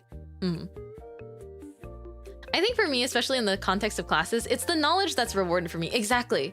It's like the work that you put in itself should have already given you an intangible benefit. But it's complicated because education is very imperfect. And I was a student that was just really... I would just not tune into the class at all if I wasn't interested. Like as a younger kid, it was like, oh, we're talking about the subject I don't really like, and suddenly I'm thinking about my OCs in my head. Genuinely, that's how it was. But I still knew I needed to get good grades, because I needed to get good grades for the so-called concept of like, how would I explain it? For autonomy and freedom. Again, that makes it sound, I think that makes it sound worse than what I actually mean. What I think though is, while my parents were not strict about grades, I knew if my grades were genuinely concerning, that I would not be able to do the kinds of things I wanted to do. You know, like if they caught me drawing or watching a show or doing something else when my grades had suddenly fallen, then I knew that I would lose the autonomy to do the things that I liked. Because I knew it would be like, we gotta get the grades up first, or we have to make sure that you're like on track to go through the public education system before you can enjoy these things that you want to in your extracurricular. So because I wanted to do the things I really, really wanted to do, which was like art, dancing, etc., I kept very on top of my grades, even though I let my brain wander out the window and then I crammed. I would cram my studies. My family did things via grades and it felt unearned somehow. That's the complicated part for it, yeah. I think it's too difficult to do in a way that feels fair. I would listen to my MP3 secretly during class. Oh man. I used to be miffed sometimes, like the concept of students that not listen to music, but sleep through class and then get like straight A's or like perfect scores. I'm like, what's it like being you? Hiss. What is it like to be you? What does it feel like? being the universe's favorite. Because they're just like, oh no, like I don't even need to try. And it's like, oh, I might not be paying attention in class, but I have to try. When I get home, I am forced to try. I force myself to, or else I'll actually not retain any information. So I would crunch time for sure. But I think there's still a difference between, you know, I think the students that sleep during class, like they're probably putting in some unseen work, or they had learned it before. Yeah. Thank you for the stream. You need to get a wee wee for yourself if it would make you happy. Always be careful when treading into the territory of blind boxes, though. Just, it is gambling. Gambling with a guaranteed toy, but it might not be the specific design you want, so I always believe in just get a set if you know that you will like all of them or any of them. Or if you have people that you think would love it as a gift, regardless. I have to drink some water. Woo! Oh my gosh. I've like streamed double. I've streamed double the amount of time I was originally thinking or planning for today. Oh man, narcolepsy is scary, but it also like is something that I hope people that have it can learn more about it, or I hope in general the awareness surrounding it makes more sense, because suddenly like falling asleep and things like that, I guess the excessive sleepiness can often be misunderstood by others, and I think that's something that's difficult to deal with.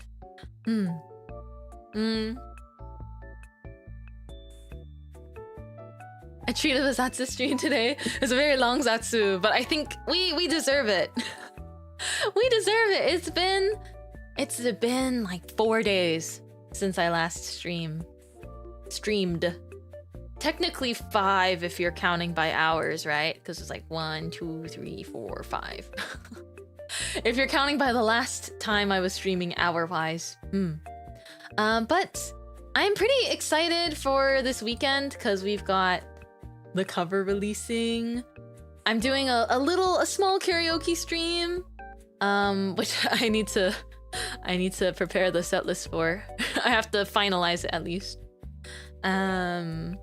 Because I want to at least learn a new song for that coming karaoke. So the karaoke is leading up to the cover release, and then, at least as of right now, I am planning for a cover after party stream. And then on Sunday, in the cover after party, I want to talk like about, you know, certain things regarding the cover. It's like behind the scenes stuff, perhaps.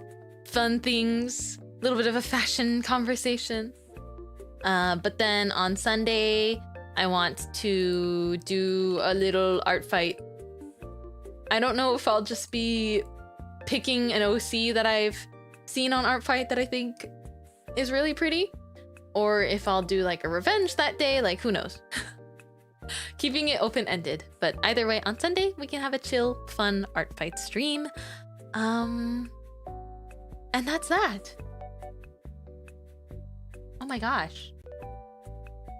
Because this is technically my first stream since Sunday. Because I've been up to cool stuff. And also resting, which is so important. Because I get sick too easily if I do too much. But I've been doing fun things. But yeah, here's a peek at the schedule. Wow. Pretty artwork by Cinebread, which will also be a charm at Offkai, I believe. Or a sticker. I think I'm waiting on the... or I will wait for the catalog to come out to officially say. Oh, I am on a sticker sheet. By the same artist, Cinny, who is so sweet. But I believe this is a charm. And there's also my one. For the sake of the schedule, I had to crop that part out though. Where? I think it will be a charm at Offkai. Hopefully online sometime. But yeah. Alrighty, thank you so much. Thank you. Thanks for the stream, Ms. Mint. Gives you a fresh baked cookie. Oh my gosh, thank you. How did you know that I wanted a cookie? It's so good, so delicious, so sweet.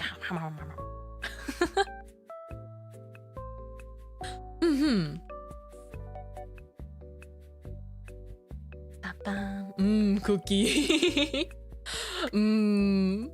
Thank you. All right, I think this is nice. This is perfect because after today, I'll just be hanging out with a friend. I'm gonna get dinner with a friend, and I'm very excited to see her. So I will see you later, though. Thank you for hanging out with me for any part of today or for 3 whole hours. It's been a while since we have chat for such an extensive amount. I blame item label for taking up like a whole hour of my life.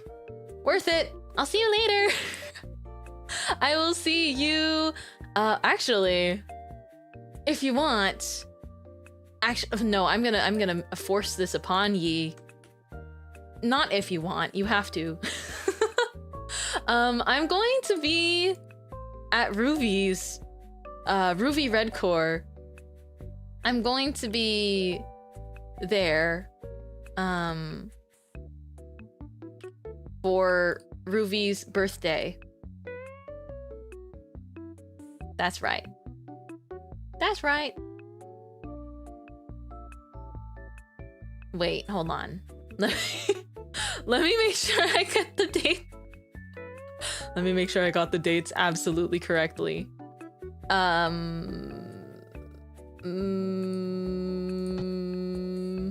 Yes. It is this Friday. Birthday.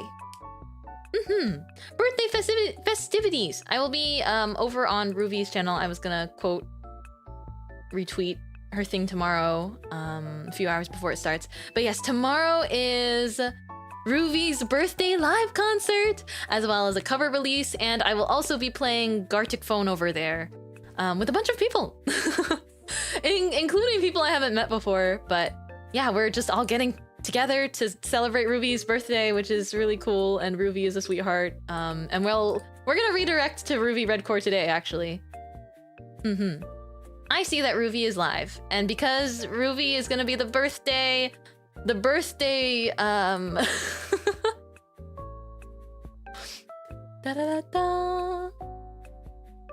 I was gonna say that Ruvy is going to be the birthday Redcore, and then I realized, like, I guess that kind of makes sense, because calling people by their last names is kind of fun sometimes. But right now, Ruvy is playing Lobotomy Corporation. I don't know anything about that game specifically, but I want to send you guys over there so you can smash that like button and hit subscribe for Ruvy's birthday tomorrow. And if you haven't already, over on my channel, it does actually do a huge help.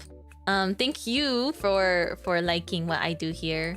Thank you for smashing that like button, commenting and subscribing, and hitting that bell for notifications. I don't know why I started sounding like that. Bye!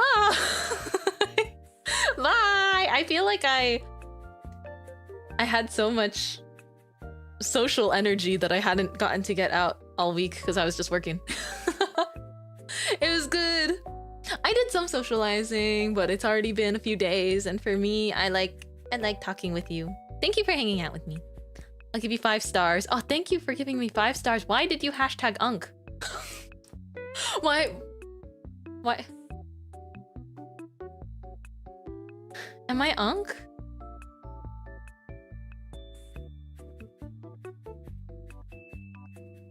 I mean, at least tell me that I'm a cool... At least tell me that I'm cool, Unk. No, I meant me!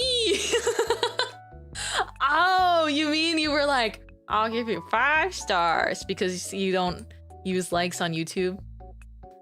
Unk still got it. Yeah! I'll always got it. You're the cool auntie? Don't auntie me, hands on hips. I do want to be an aunt one day though, but I don't know. I don't think my sister wants kids. And I kind of get it though, because like if anyone ever asks me, like any elders, which by the way, I feel like it's still like way too early to even ask me about it. But Sometimes if elders ever ask at the function, like, one day, would you want to be a mother Mintmai? I'm like, I don't know. Don't ask me. I can barely take care of myself. YouTube used to have star ratings? I didn't know that. Either that, or I'm extremely gullible. Bye! Bye! That was so fun. Whoa. Whoa, that's wild. Your grandparents wanted great grandchildren? Sorry, let me take a second to process this. Like, having grandchildren alone was not enough. They wanted the great grandchildren. You know, I wonder what I will be like when I'm the age of a grandparent, you know? Will I really be so excited for just like more generations of my bloodline? Because I honestly think that would be a problem. I don't know if that would be good. Like, I don't know if that would be a good deed for society. Of course, anyone that wants a family and wants to start a family should absolutely. But when I think about being an old granny, sometimes I'm like, if I have a lot of grandchildren, I feel like they'd be like an invasive species of people with my mind. What have I started? Don't be late to your meetup. Oh no, I'm good. I'm not gonna be late. Right now is perfect. Yeah. Me heading out now is perfect timing. I will see you next time though. I will see you on Saturday here for the cover release and karaoke. I'm sorry I gave you goofy genetics. No, it's never your fault. The Punnett square is the Punnett square. Chemistry is chemistry. People should just be able to do what they want within, you know, caring and positive and uplifting reason. But yeah, I'll have a good time with my friend. I'll see you later. Otsumimai! Ochu! Keep your eyes peeled. On Twitter, maybe. Smile.